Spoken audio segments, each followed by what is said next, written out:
नमस्कार विद्यार्थी मित्रांनो. नेहमीप्रमाणे आपण आपला जो काही अभ्यासक्रम आहे, राज्यसेवा पूर्व परीक्षेचा, ज्याच्यामध्ये 100 प्रश्न विचारले जातात आणि सध्या हे आपली ओरिएंटेशन स्वरूपाचं मार्गदर्शन आहे, की ओरिएंटेशन याचा अर्थ असा, की राज्यसेवा पूर्व परीक्षेची तयारी करताना अ, वेगवेगळे जे विषयाचे मुद्दे किंवा घटक, उपघटक आहेत, त्यांची परीक्षाभिमुख तयारी करताना 2013 ते 2019 पर्यंत म्हणजे गेल्या 7 वर्षात ज्या परीक्षा झाल्या, तर त्यातल्या पेपरमध्ये आलेल्या प्रश्नांचा विचार करून आपण अभ्यास कसा करायचा त्याच्याबद्दलचं एकंदरीत हे मार्गदर्शन आहे. आणि आपल्याला माहिती आहे, की आपल्या ज्या सामान्य ज्ञान पेपर 1 मधले जे 7 घटक आहेत, त्या 7 घटकापैकी आपण सुरुवातीला इतिहास, नंतर भूगोल आणि आज आपण राज्यशास्त्राची तयारी कशी करायची याच्याबद्दल चर्चा करतोय. आणि साधारण 100 पैकी 15 ते 16 काही वेळेला जास्त सुद्धा राज्यघटनेच्या विषयावरती विचारले गेलेले आहेत. आणि त्याच्यामुळं आपण कसे ते प्रश्न विचारले, तर मूळ जो अभ्यासक्रम आहे, त्या अभ्यासक्रमामध्ये तुम्ही जर बघितलं, तर एकूण त्यांनी 5 घटक दिले आणि त्या 5 घटकापैकी सगळ्यात महत्त्वाचा घटक आहे तो भारतीय राज्यघटना. दुसरा जो घटक आहे ते राज्यव्यवस्था. तिसरा घटक आहे तो पंचायत राज्याचा. चौथा घटक आहे तो पब्लिक पॉलिसीचा आणि 5वा घटक जो आहे मानवी हक्काबद्दलचे मुद्दे असा आहे. आणि मग नेहमी आपल्याला काय वाटतंय, की प्रश्न जे आपल्याला विचारले जातील, तर ते कसे विचारले जाणार, की साधारणपणे प्रत्येक घटकावरती 3-3 प्रश्न विचारले जाईल, असं आपल्याला वाटतं. कारण हे 5 घटक दिलेत म्हणजे 3-3 प्रश्न असणार. आणि ज्यावेळेला मग आपण ह्या 7 परीक्षांच्यामध्ये आलेले 15x7 105 पण काही चालू घडामोडीचा जो भाग आहे, दरवेळेला एक 15 प्रश्न चालू घडामोडीमध्ये असतात.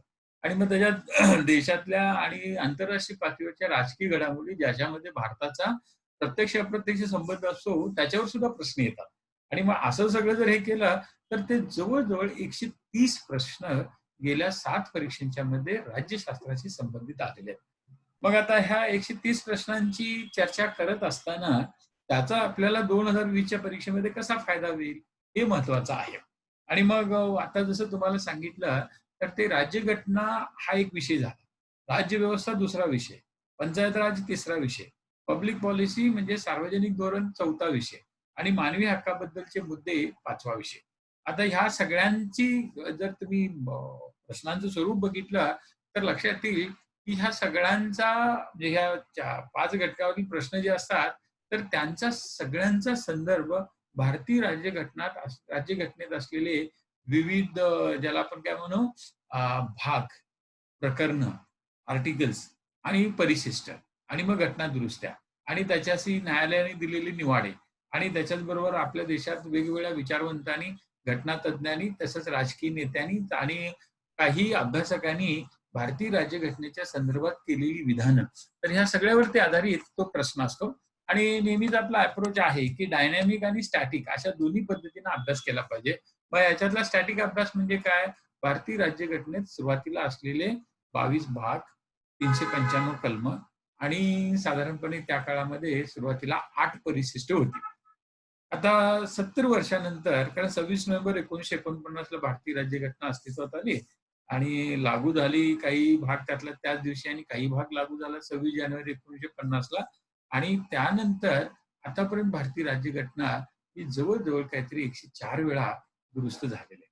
आणि काही विधेयकं आपल्या भारतीय संसदेमध्ये पेंडिंग आहेत आणि मग ह्या सगळ्यावरती आधारित प्रश्न विचारले जात असताना त्या 395 कलमांच्या संख्येत बदल झालेला आहे.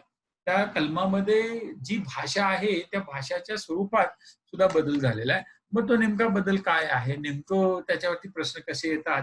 हे जर बघायचं झालं, तर स्टॅटिक नॉलेज म्हणून भारतीय राज्यघटनेत ह्या कल्पांच्या बद्दलचा आपण विचार केला पाहिजे. आता आजच्या मार्गदर्शनामध्ये मी काय केलंय, की नेहमी आपण काय होतंय, की 5 घटकावरती आलेले प्रश्न हे असं प्रकार होता. तर त्याच्याऐवजी यावेळेला काय केलंय, भारतीय राज्यघटनेमध्ये असलेल्या सगळ्या कलमांचा विचार करून त्याच्यावरती आधारित कसे प्रश्न विचारले गेलेले आहेत, ते बघितलेलं आहे. आणि मग त्यानुसार आपल्याला लक्षात येईल, की इतर काही प्रश्न सुद्धा येऊ शकतात. मग आता मूळ मुद्दा असा आहे, की भारतीय राज्यघटनातले हे जे काही 22 भाग आहेत, तर त्या 22 भागांच्या बद्दल म्हणजे आपल्या परीक्षेमध्ये 5 घटकामध्ये हे 22 भाग समाविष्ट आहेत. मग पहिला जो काय आहे, की त्याला आपण भारतीय राज्यघटना म्हणतो. तर त्यामध्ये साधारण म्हणजे भाग 1, भाग 2 किंवा भाग 17, भाग 18, भाग 19, 20, 21, 22 याच्यामधले प्रश्न येतात. त्यानंतर राज्यव्यवस्था म्हटलं तर भारतीय राज्यघटनेचा तो भाग 5, 6, 8, 9, 14, 15 ते काय ते आपण पुढे बघूया. त्याच्यावरचे प्रश्न आलेले आहेत. पंचायत राज्याशी संबंधित भारतीय राज्यघटनेतला एकच भाग म्हणजे 9 आणि मग ते 73व्या घटनादुरुस्तीचा 9वा भाग आला. अगोदर तो 7व्याने काढून टाकला होता आणि नंतर 74व्या 9 भाग आला आणि 97 नंतर त्याच्यात 9 आणला. असं करून जे 243 जे कलम पहिल्यांदा 9व्या भागामध्ये घातण्यात आलं होतं, तर त्याच्यात आता अलीकड 18x3 केले की 54 कलमं ही 243 ए, बी, सी असं करत किंवा झेड, टी असं करत ती जवळजवळ काहीतरी 54 कलमं ही जी नवीन आणलेली आहेत, ती स्थानिक स्वराज संस्थांची आहे. मग पंचायत राज आहे त्याच्यात, त्यानंतर नागरी स्थानिक स्वराज संस्था किंवा सहकारी संस्था याच्याबद्दलचा. त्यानंतर पब्लिक पॉलिसी संबंधी जे आहे, आता मार्गदर्शक तत्व जी आहेत 4थ्या भागातली भारतीय राज्यघटनेत, ते पब्लिक पॉलिसीच आहे. किंवा प्रिएम्बलमध्ये जे काही लिहिलं ते पब्लिक पॉलिसी संबंधित दिशा देणार आहे ते. त्यानंतर ते 4 मूलभूत कर्तव्य म्हणायचं. 14 त्या ट्रिब्युनलचा आहे. 16 विशेष घटकांच्यासाठी तरतुदी केलेल्या आहेत. आणि मग असं जर करत गेलो आपण, तर तुमच्या लक्षात येईल, की सुरुवातीला जे 22 भाग होते, आता त्यांची संख्या 25 झालेली आहे. आणि कलम जी अगोदर 395 होती, 104 घटना दुरुस्त्या करून त्याच्यातली जवळ-जवळ 50 भर कलमं काढून टाकली. पण जवळ आणखी एक 125 कलमं नव्याने घातली. आणि त्याच्यामुळे त्या कलमांची संख्या जवळ सध्या काहीतरी ती 478, 480 पर्यंत जाते. आणि मग अशा पद्धतीनं आपल्याला जर समजा ह्या 400 पैकी निदान 70 ते 80 कलमामध्ये शक्यतो जे वेगवेगळ्या मार्गदर्शन संस्था UPSC किंवा MPSCचं मार्गदर्शन करतात, तर त्या सगळ्यांचं एकमत असं आहे, की 478 कलमापैकी जवळ एक 80 ते 100 भर कलमं आहेत, ती परीक्षेच्या दृष्टिकोनातून महत्त्वाची आहेत. मग त्यातल्या मूळ तरतुदी काय आहेत? त्या तरतुदीमध्ये आतापर्यंत काय बदल होत गेला? म्हणजे आता साधं उदाहरण जर आपण 21 कलमामध्ये घेतलं, तर 21 कलम हे जीविताच्या स्वातंत्र्याबद्दलचं आहे. पण नेमकं आता याच्यात राइट टू लाईफ मध्ये काय येतं? मग त्यात शिक्षणाचा हक्क आणलेला आहे. त्यानंतर खाजगीकरणाचा म्हणजे ज्याला आपण राइट टू प्रायव्हसी म्हणतो तो आहे. आता आपल्याकडे कोरोनाची साथ असल्यामुळे राइट टू हेल्थ, त्यानंतर राइट टू व्हॅक्सिनेशन म्हणजे मला लसीकरणाचा हक्क आहे किंवा मला आरोग्याची सुविधा मिळण्याचा हक्क आहे. मला इतरांच्यापासून त्या रोगापासून संरक्षण मिळण्याचा हक्क आहे, तो त्याच्यामध्ये आहे. काही जणांचं म्हणणं राइट टू वर्क त्याच्यामध्ये आहे.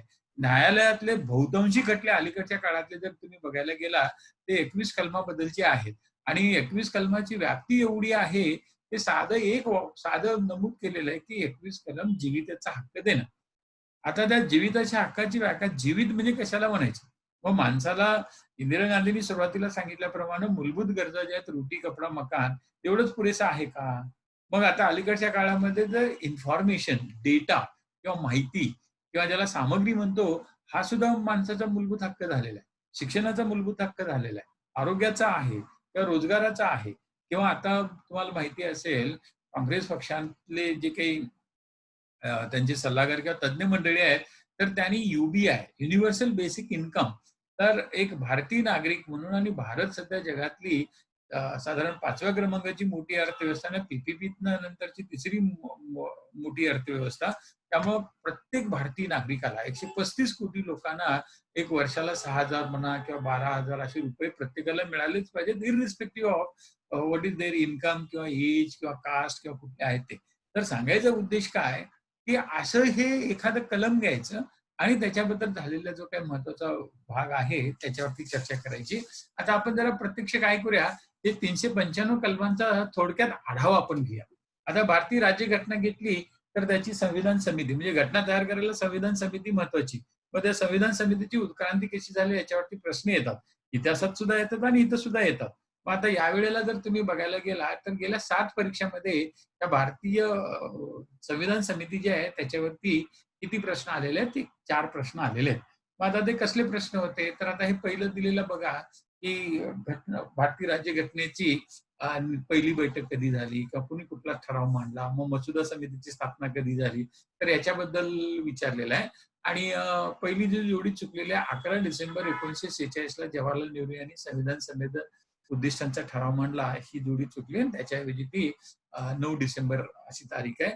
आणि त्याच्यामुळे जर तुम्ही बघायला गेला, पहिलं चुकलं, बाकीची 3 आले. मग आता आपण अभ्यास करताना काय करायचं, की संविधान समिती जवळ-जवळ काहीतरी एक 2 वर्ष आणि 11 महिने असं जवळ समजा तुम्ही एक 3 वर्षापर्यंत ती काम करत होती. मग त्या 3 वर्षात काम करत असताना महत्त्वाच्या घडामोडी कुठल्या आहे, की 10 दिवस महत्त्वाचे काढायचे आणि मग त्याच्यावरती आधारित प्रश्न आलेले आहेत. मग आता याच्यात बघा 26 नोव्हेंबर तर आहे. त्यानंतर 24 जानेवारी दिले. त्यानंतर 26 जानेवारी सुद्धा 1950 असेल किंवा आंबेडकरांनी ज्यावेळेला मसुदा घटना समितीला सादर केला, ती तारीख विचारली जाईल. तर अशा ह्या तारखा आणि किती सभा झाल्या, प्रत्येक सभेचे अध्यक्ष कोण होते, त्या वेगवेगळ्या समित्या कुठल्या होत्या त्या ह्याच्यामध्ये. तर याच्यावरती वगैरे प्रश्न असतात आणि नंतर त्या घटना समितीचं स्वरूप काय होतं? कॉन्स्टिट्युएंट असेंब्ली येण्यासाठी आपल्याकडे कॅबिनेट मिशन लॉर्ड वेव्हलनी जे नेमलं होतं, त्या कॅबिनेट मिशननी घटना समितीची स्थापना कशी करायची हे ठरवलं. आणि घटना समिती आपण स्थापन करूया असं पहिल्यांदा ते लॉर्ड लिनलिथगोनी 1940 मध्ये जी ऑगस्ट ऑफर दिली होती, त्याच्यामध्ये सुद्धा ते सांगितलं होतं. मग प्रत्यक्षात ते काही स्वीकारलं गेलं नाही आणि मग नंतर ते वेव्हलच्या काळातच ते घटना समितीच्या बद्दल तरतूद झाल्या आणि यातले जे सदस्य होते, ते तत्कालीन भारत राज्यामध्ये म्हणजे ब्रिटिश भारतामध्ये त्यावेळेला जवळ-जवळ 11 प्रांत होते. आणि त्या 11 प्रांतापैकी 9 प्रांत काँग्रेसच्या ताब्यात आणि 2 आता मुस्लिम लीगच्या ताब्यात होते. आणि मग त्या लोकांनी 2 नाही 3 होते कारण सत्तेच्या निवडणुकामध्ये 11 पैकी 2 मुस्लिम लीगला आणि 7 काँग्रेसला आणि 2 ठिकाणी काही ते संयुक्त सरकार होतं. असं ते 7-2-2 असं ते वितरण होतं सत्तेचं.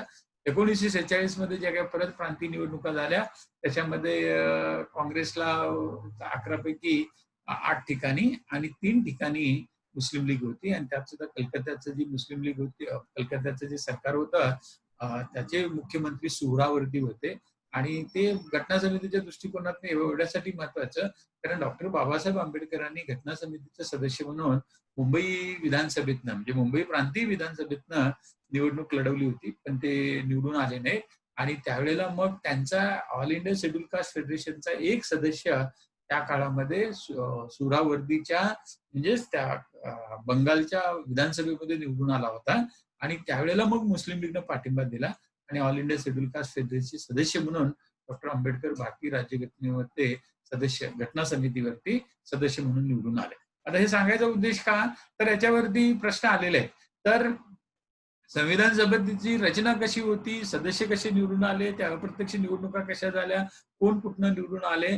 आणि तुम्ही जर बघायला गेला कोल्हापूर संस्थानाचे जे त्या काळातले राजाराम महाराज होते, छत्रपती राजाराम महाराज कोल्हापूरचे संस्थानातले, तर त्यांनी त्यावेळेला देशभक्त रत्नाप्पा कुंभारांना कोल्हापूर संस्थानाचे प्रतिनिधी म्हणून भारतीय राज्यघटनेवरती किंवा भारतीय संविधान सभेत पाठवलं. तर असले काही प्रश्न येतात आणि ते थोडं जर अशी काही माहिती जर गोळा केली फायदा होऊ शकतो.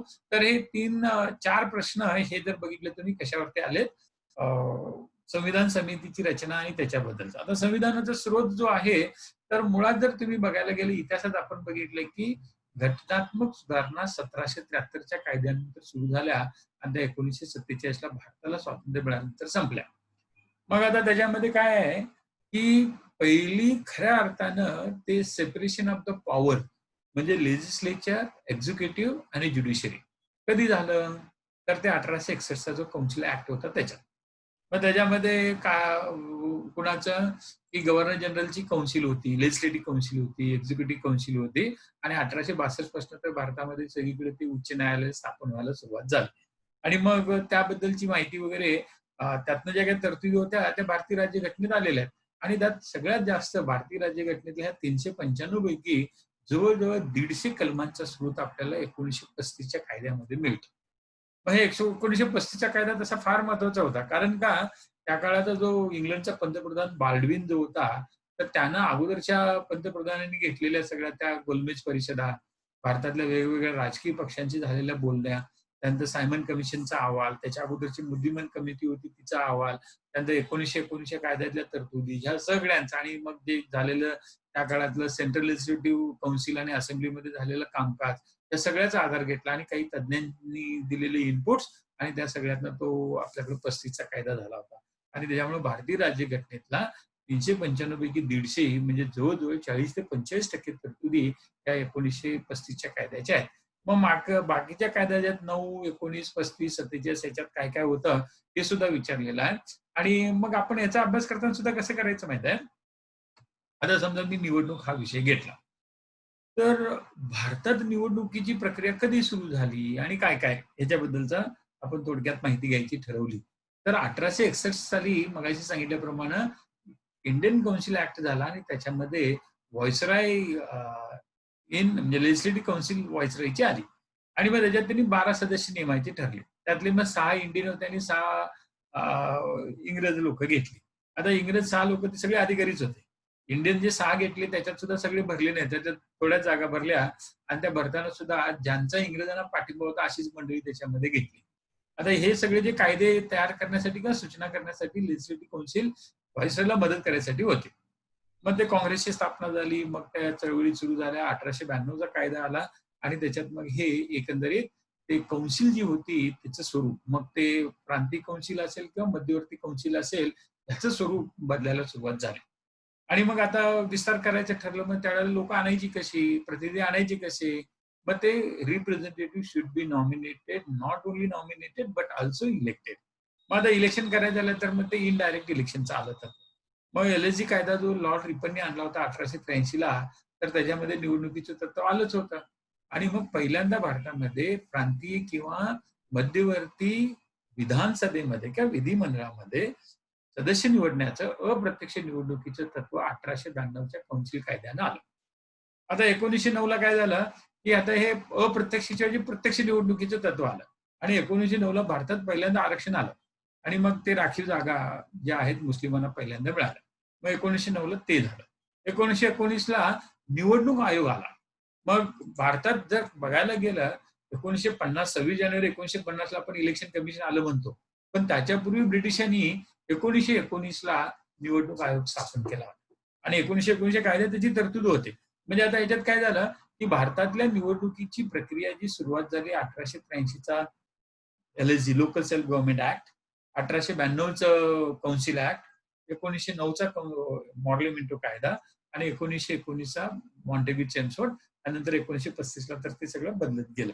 तर सांगायचा उद्देश इथं असा, की भारतीय राज्यघटनेतल्या वेगवेगळ्या तरतुदीची अशी उत्क्रांती कशी होत झाली, हे जर आपण बघत गेलो, तर आपल्याला त्याचा जास्त फायदा होतो. आता पुढं काय झालंय, की आपण हे सगळ्या ज्या तरतुदी आहेत कारण त्यावेळेला तुम्हाला माहिती असेल, की 1946 ते 1949 या दरम्यान भारतीय राज्यघटना निर्माण होत असताना जगभर प्रचंड उलथापालथ होत होती. दुसरं महायुद्ध संपलं होतं आणि दुसऱ्या महायुद्धात जगात त्या काळात फक्त 50 राष्ट्र होती. आणि दुसरं महायुद्ध संपल्यानंतर ह्या 50 राष्ट्रांची संख्या जवळ-जवळ 100 पर्यंत गेली. तर ही असं म्हटलं जातं, की जगातली लोकशाहीची आलेली पहिली मोठी लाट आणि जगभर असे लोकशाही राष्ट्र निर्माण व्हायला लागली. आणि मग हे होत असताना युनायटेड नेशननी काय केलं, की मानवी हक्काचा जाहीरनामा तयार करायला सुरुवात झाली होती. आणि त्यावेळेला त्या मानवी हक्कामध्ये काय-काय यायला पाहिजे, याची चर्चा होत असताना त्याचे पडसाद भारतीय घटना समितीमध्ये पडले आणि मग आपल्याकडे ते मानवी हक्कामध्ये कुठले हक्क द्यायचे, मग ते मूलभूत हक्क कुठले, मार्गदर्शक तत्व कुठली आणि असा सगळा तो प्रकार आपल्याकडं होत गेला. आणि मग अर्थातच त्यावेळेला जगातल्या ज्या इतर प्रगत ज्या काही लोकशाही म्हणजे आता प्रगत म्हणजे कोण, की दुसऱ्या महायुद्धात लढलेल्या दोन्ही बाजूची माणसं. मग विशेषतः ती जिंकलेली. मग त्याच्यामध्ये ते इंग्लंड होतं, फ्रान्स होतं, अमेरिका होती, रशिया होते. त्यानंतर पराभूत झालेलं सुद्धा जपान आहे. त्या आणखी काही राष्ट्रांच्या ह्याच्यातनं आपण तो आधार घेतला म्हणजे ऑस्ट्रेलिया आहे, कॅनडा आहे. त्या सगळ्या राज्यघटनांचा आधार घेतला. प्रत्येकातनं थोड्या-थोड्या गोष्टी घेतल्या आणि भारतीय राज्यघटना तयार झाली. आता ही तयार झाल्यानंतर त्या 395 कलमामध्ये वेगवेगळ्या म्हणजे 22 भाग आणि 395 कलमामध्ये जी काही बाबी आणल्या, मग त्याचा अर्थ लावायला पाहिजे. भविष्य काळामध्ये जे कलम लिहिलेलं आहे, त्या कलमाचा अर्थ लावून त्यातनं नेमकं काय अभिप्रेत आहे, याला दिशा द्यायला काहीतरी पाहिजे. आणि म्हणून मग ते पंडित नेहरूंनी तो सरनामा किंवा प्रिएम्बल म्हणायचं. आणि मग या प्रिएम्बलमध्ये सुरुवातीला जर बघायला गेला तुम्ही, तर जवळ त्यात काहीतरी 18 बाबी होत्या. म्हणजे त्यातले 18 संकल्पना भारतीय सरनाम्यामध्ये आहेत.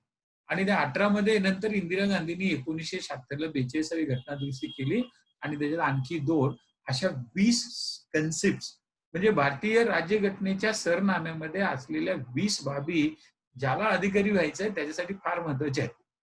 मग पहिली बाब काय आहे? तर भारतीय लोकशाहीचं स्वरूप सांगितलं त्याच्यात. मग भारत कसं ते सार्वभौम, समाजवादी, धर्मनिरपेक्ष, लोकशाही आणि गणराज्य. मग आता ह्या 5 बाबी झाल्या. आता ह्यापैकी एखादा शब्द घेतला जातो आणि त्याचा अर्थ विचारला जातो. आता 2 नंबरचा प्रश्न बघा. काही लोकशाहीवादी देश हे प्रजासत्ताक आहेत आणि काही लोकशाही देश हे प्रजासत्ताक नाही. आता भारत काय आहे, की दोन्हीही आहे. मग आता जसं 5 सांगितले मुद्दे सरनाम्यातले, मग त्यातला लोकशाहीचा खरा अर्थ काय? त्यात प्रजासत्ताक कशाला म्हणायचं? धर्मनिरपेक्ष कशाला म्हणायचं? किंवा गणराज्य नेमकं काय असतं? हे सगळं आपल्या परीक्षेत विचारलं झालंय आणि ज्यावेळेला न्यायालयाने ह्या सगळ्यांचा एखाद्या खटल्यामध्ये अर्थ लावायचा ठरवला, तर त्यावेळेला त्या सरनाम्यामध्ये काय घटनाकर्त्यांना अपेक्षित होतं किंवा अभिप्रेत होतं ते लक्षात घेतलं जातं. आता त्याच्यानंतर जर तुम्ही पुढे गेला तर हे 5 घटक झाले, 5 कन्सेप्ट झाले. पुढचे सरनाम्यातले कन्सेप्ट जे आहे त्याला न्याय म्हणायचं, जस्टिस. आता जो न्याय आहे तो 3 प्रकारचा, सामाजिक, आर्थिक आणि राजकीय. मग त्याच्यानंतर त्यात लिबर्टी दिले. आता लिबर्टीला मराठीमध्ये शब्द फ्रीडमशी संबंधित म्हणजे स्वातंत्र्यच वापरतात, पण ते सरनाम्यामध्ये फ्रीडम नाही लिहिले, त्यांनी लिहिले ते लिबर्टी. आणि मग ही लिबर्टी 5 प्रकारची आहे. मग 5 प्रकारची लिबर्टी कुठली आहे? मग त्याच्यात विचार आहे, अभिव्यक्ती आहे किंवा ज्याला आपण बिलीफ म्हणतो म्हणजे श्रद्धा आली, फेथ म्हणजे विश्वास आला आणि नंतर वर्शिप म्हणजे उपासना आली.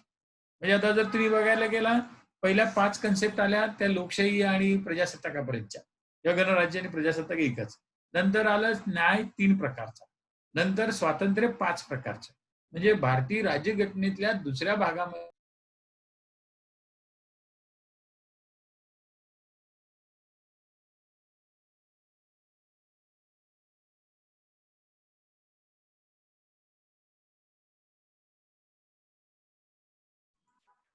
हॅलो आनंद, मला वाटतं थोडा व्यत्यय होता. येतोय आवाज? हा, आवाज येतोय ना माझा?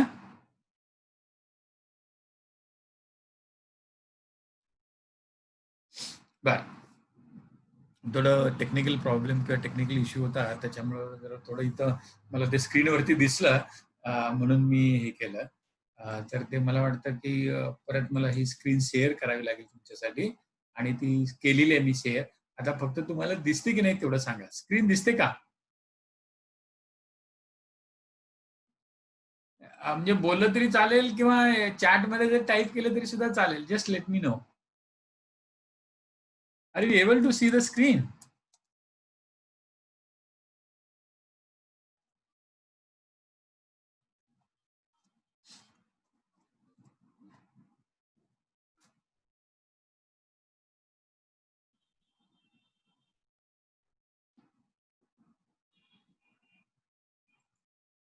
बरं, माझा आवाज आणि स्क्रीन दोन्ही दिसतात ना?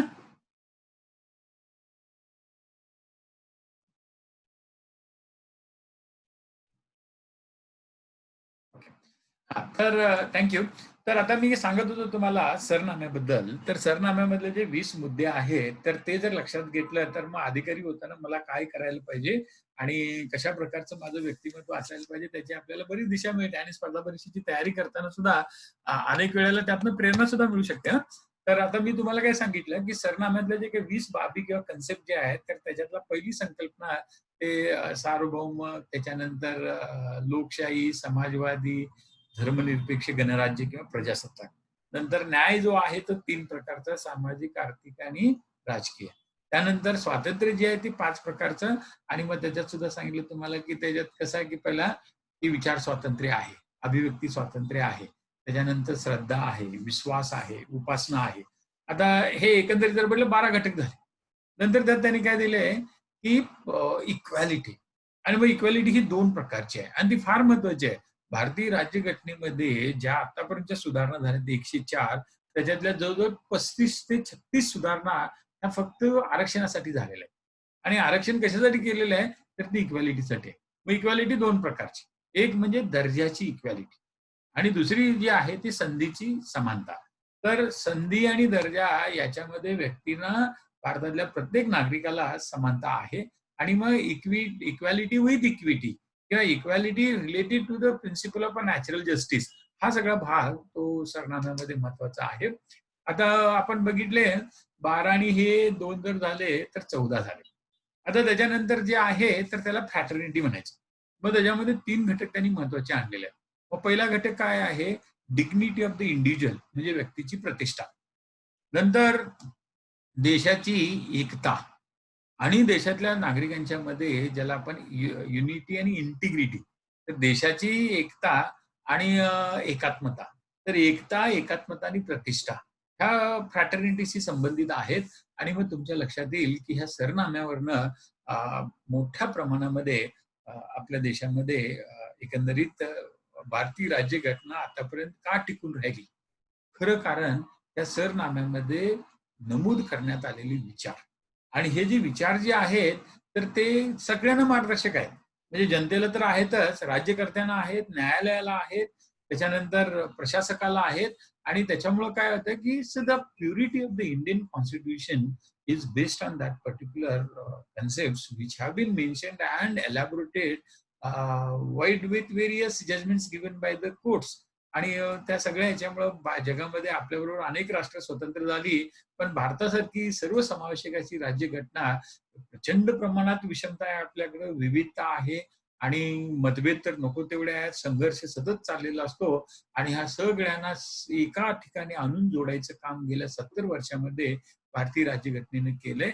आणि त्यात सुद्धा जे सरनामा किंवा ह्याला आपण जे प्रिएम्बल म्हणतो ते महत्वाचं आहे. आता याच्यातला पहिला प्रश्न बघा, भारतीय निधर्मपणाला एक मोझाईक प्रेम का म्हटलं जातं? किंग्सले डेव्हिस नावाचा एक समाजशास्त्रज्ञ होऊन गेला आणि त्यांनी धर्मनिरपेक्षतेची व्याख्या करताना सांगितलं की धर्मनिरपेक्षतेचा संबंध हा 5 घटकाशी येतो. बरेच आपल्याकडे जे काही पोरं ते बरीच ते राज्यघटनेबद्दलचे गाईड्स वाचतात आणि त्याच्यामध्ये ते सेक्युलरिझम पॉझिटिव्ह निगेटिव्ह असल्या प्रकारचा भाग दिलेला आहे. पण माझ्या वैयक्तिक मध्ये तर धर्मनिरपेक्षता ही नकारात्मक सकारात्मक असू शकत नाही. किंग्सले डेव्हिसने सांगितल्याप्रमाणे धर्मनिरपेक्षतेची 5 वैशिष्ट्ये असतात. पहिलं वैशिष्ट्य त्यांनी काय सांगितलं की ते राष्ट्र निधर्मी असतं. आता धर्मनिरपेक्षतेचा मराठीतला अर्थ म्हणजे निधर्मी आणि धर्मनिरपेक्षता दोन्हीमध्ये फरक आहे. तर काय होतं, धर्मनिरपेक्षतेमध्ये निधर्मीपणा येतो. आता इथं भाषांतर जे केलं गेलेलं आहे, अगोदर प्रश्न मराठी इंग्लिशमध्ये होता, मराठीत भाषांतर करताना तिथं धर्मनिरपेक्षतेच्या ऐवजी पहिल्यांदा त्यांनी निधर्मीपणाला वापरलेलं आहे. पण निधर्मीपणा आणि धर्मनिरपेक्षतेत मला फरक हा किंग्सले डेव्हिसने सांगितल्याप्रमाणे तर अतिष्ठ असतं. म्हणजे अतिष्ठ याचा अर्थ काय, ते राष्ट्र कोणत्याही धर्माला देशाचा धर्म म्हणून मान्यता देत नाही. त्यामुळं फर्स्ट इज निधर्मीपणा. दुसरं त्यांनी सांगितलं की तिथं धार्मिक स्वातंत्र्य असतं. मग भारतीय राज्यघटनेनं धार्मिक स्वातंत्र्य 25 ते 27 कलमामध्ये दिलेलं आहे. नंतर तिसरं सांगितलं की तिथं धार्मिक समानता असते, इक्वॅलिटी असते. नंतर चौथं वैशिष्ट्य त्यांनी सांगितलं की सहिष्णुता असते. आणि 5वं वैशिष्ट्य सांगितलं की धर्माचं वैयक्तिक आचरण केलं जातं, सार्वजनिक प्रदर्शनाला प्रतिबंध असतो. मग त्याचं म्हणणं असं होतं, जगात कुठल्याही देशात किंवा समुदायामध्ये त्या 5 पैकी 2 वैशिष्ट्ये जर कधी आढळली, ती राष्ट्र धर्मनिरपेक्ष. गेल्या 70 वर्षात भारतामध्ये ह्या 5 वैशिष्ट्यापैकी सगळ्या संपूर्ण देशात सगळीच्या सगळी वैशिष्ट्ये आढळत नाही. काही ठिकाणी 5 आहेत, काही ठिकाणी 2, काही ठिकाणी 3, काही कालावधीमध्ये सुद्धा जसा कालावधी बदलेल तसं ते बदलत गेलेलं आहे. आणि त्यामुळं काय झालंय, की धर्मनिरपेक्षताचं आपली फ्रेम ही मोझाईक. मोझाईकचा अर्थ असा, की बऱ्यापैकी लवचिक आहे. आणि लवचिक असल्यामुळे काय होतंय, की आपल्याकडे दंगली होतील. लोकं मरतील सुद्धा त्याच्यात. पण नंतर काय होतंय, एक थोडे दिवस गेला, कालावधी घेतला, एकमेकांचं सांत्वन करताना परत गुण्यागोविंदानं, कारण शेवटी काय आहे, एक वाक्य म्हटलं जातं, तुम्हाला मित्र बदलता येतात, पण शेजारी बदलता येत नाही. मग आपला शेजारी चीन किंवा शेजारचा पाकिस्तान किंवा इतर राष्ट्र ही आपल्याला त्रासच देतात. मग अशा वेळेला आपल्या देशातल्या नागरिकांची भूमिका सुद्धा तशीच असावी लागते. काहीही झालं तरी आपण एक आहोत. आपल्याला इथंच राहायचं आहे आणि त्याच्यामुळे एकमेकावरती अवलंबून राहून एकमेकाला बरोबर घेऊन जायलाच पाहिजे. आणि मग हा जो कन्सेप्ट आहे किंवा so this is nothing but आपला हा प्रिएम्बल आणि त्या प्रिएम्बलमध्ये मांडलेल्या गोष्टी त्या प्रत्येक युवकाला म्हणा किंवा नागरिकाला विचार करायला लावतो. आणि मग हेच खरं, this is one of the very important what you call as a contribution of a Indian constitution for the making the nationalist mind of Indian youth. तर हा सगळा जो काही भाग आहे, तर हे थोडं आपल्याला प्रिएम्बल मध्ये असे काही प्रश्न आलेले आहेत. आता हा भाग झाला. आता त्याच्यानंतर जे सुरू होतं ते भारतीय राज्यघटनेचे सुरुवातीला असलेले 22 भाग आणि त्याच्यात असलेली कलमं.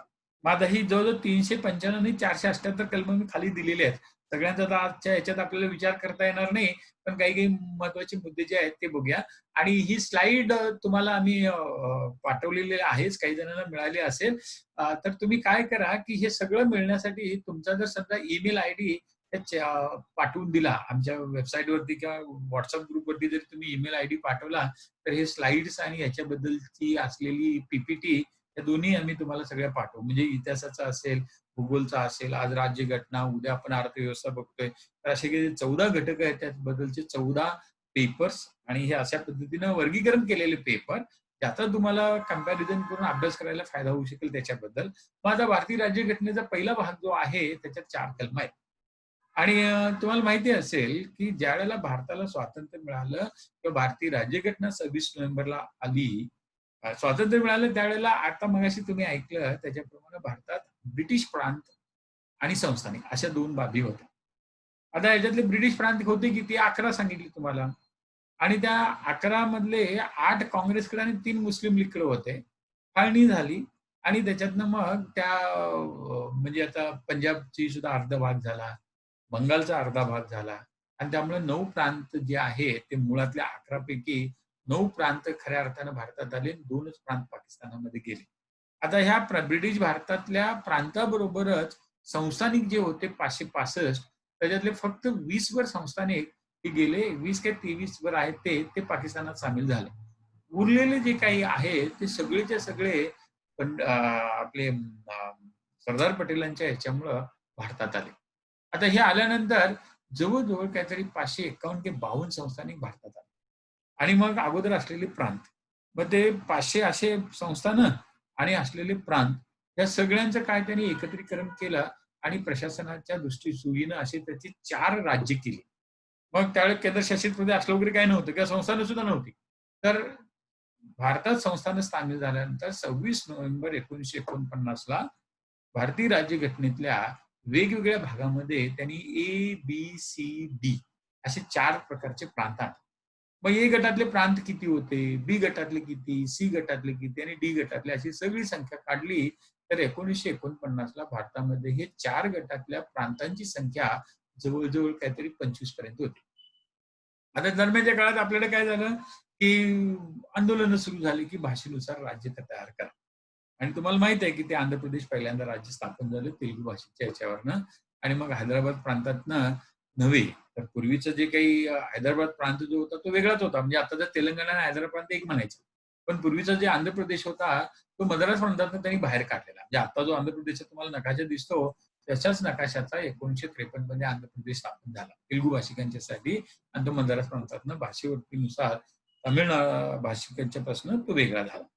आता त्याच्यानंतर मग ते वेगवेगळ्या समित्या होत्या. त्याच्यात मग पहिल्यांदा ज्याला आपण म्हणतो की ते जेव्हीपी समिती होती, फाजील अली समिती होती, त्याच्या अगोदर दार समिती होती.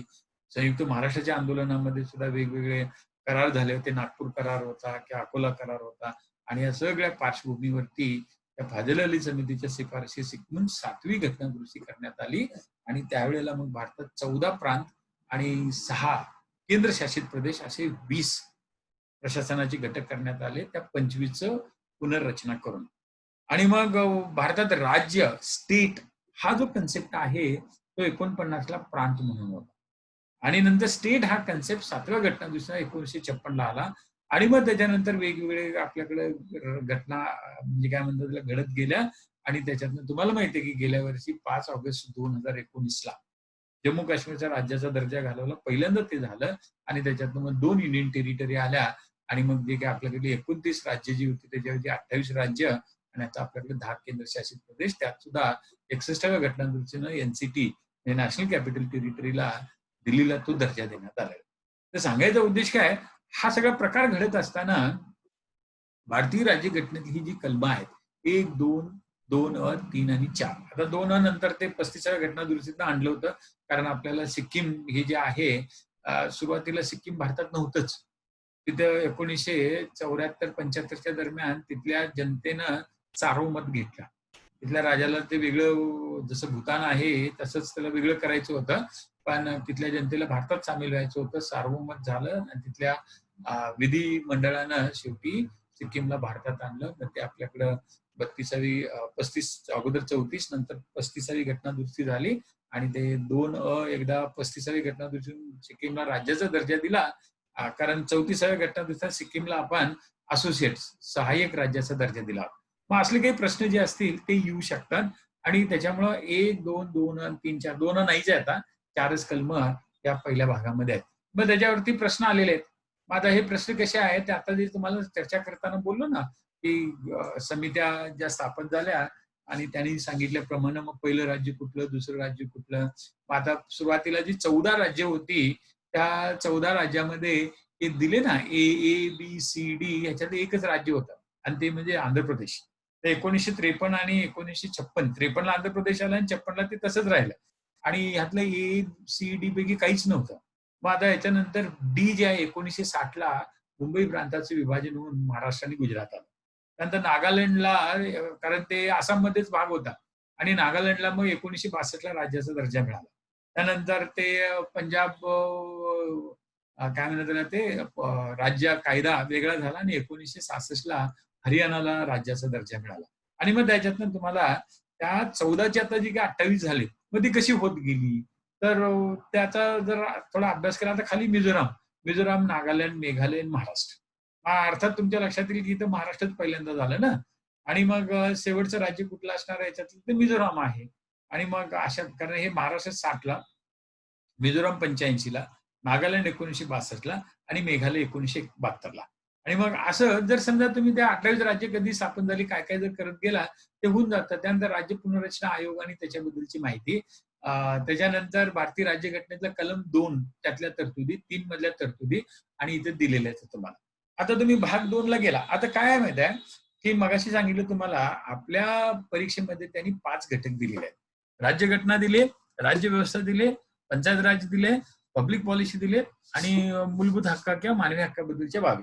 आणि मग ह्या सगळ्यांची जर समजा आलेल्या प्रश्नांचा आपण बघितलं आणि या 5 घटकाच्या ऐवजी जर समजा मी भारतीय राज्यघटनेचा अभ्यास करायचा ठरवलं तर त्यातले मुद्दे, कारण स्टॅटिक आणि डायनॅमिक दोन्ही गोष्टी होऊ शकतात ना. स्टॅटिक म्हणजे ही कलम. आता नागरिकत्वाबद्दलची कलम जी आहे ती 5 ते 11. आता तुम्हाला माहिती असेल की गेल्या वर्षी आपल्याकडे ते CAA आलं, NPR आहे. कोरोना यायच्या अगोदर आपल्याकडं ते दिल्लीमध्ये मोठ्या प्रमाणात ते आंदोलन CAAच्या विरोधात सुरू होतं आणि त्याच्यामुळं सध्या नागरिकत्वाच्या बाबत प्रचंड प्रमाणामध्ये म्हणजे घडामोडी घडलेल्या आहेत. आणि मग अशा वेळेला ते भारतीय नागरिकत्व कसं मिळतं, तर त्याच्याबद्दलची भारतीय राज्यघटनेमध्ये जर तुम्ही बघायला गेला तर जवळजवळ 8 कलम आहेत. आणि मग ह्या 8 कलमानुसार कुणाला काय, मग ते सुरुवातीला कसं होतं, नंतर कसं होतं हे वगैरे.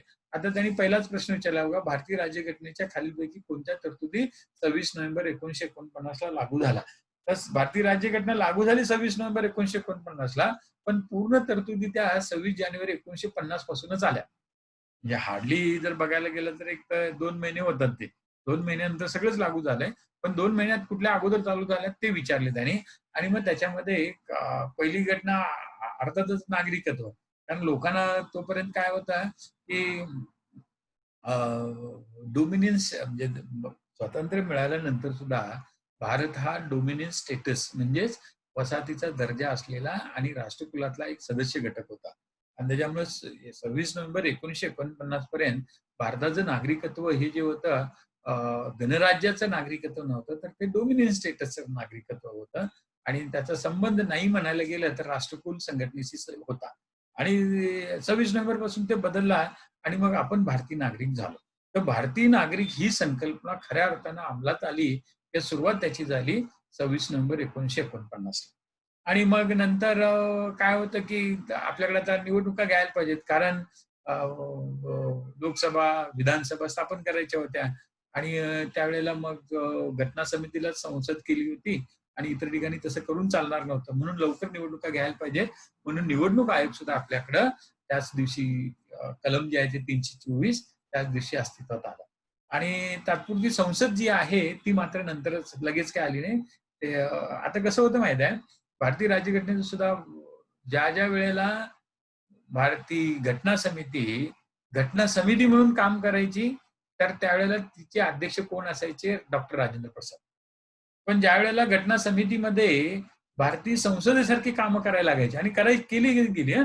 घटना समितीनं 6 डिसेंबर 1946 पासून 26 नोव्हेंबर 1949 पर्यंत संविधान समिती नुसतं घटना निर्माण करायचं काम करत नव्हती. त्याच्याच बरोबर आपला देश चालवण्यासाठी लागणारे कायदे सुद्धा करत होती.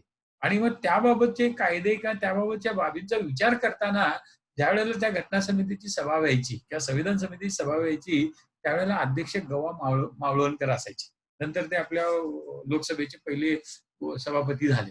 तर त्यामुळं काय झालं, की लगच्या लगेच ते संसदेचं स्वरूप तिला दिलं नाही. ते स्वरूप जे आलं ते 26 जानेवारी 1950 नंतर. तर त्यामुळं भारतीय राज्यघटनेचे हे स्वरूप सुद्धा आपल्याला माहिती पाहिजे, की सगळ्या त्या 2 महिने 11 किंवा 3 वर्षाच्या काळात घटना समितीने नुसती घटना तयार केली नाही. ते 395 कलमावरती ते अवलंबून किंवा त्याच्यावरती सगळं काम नव्हतं. त्याचबरोबर देशाचं राजकारण म्हणजेच देशामध्ये जे कायदे किंवा ते प्रशासन चालवायचं झालं सगळं हे कारण त्यावेळेला सुद्धा आपल्याकडे प्रत्येक प्रांतामध्ये राज्यपाल नेमायचा होताच किंवा बाकीच्या गोष्टी होत्याच.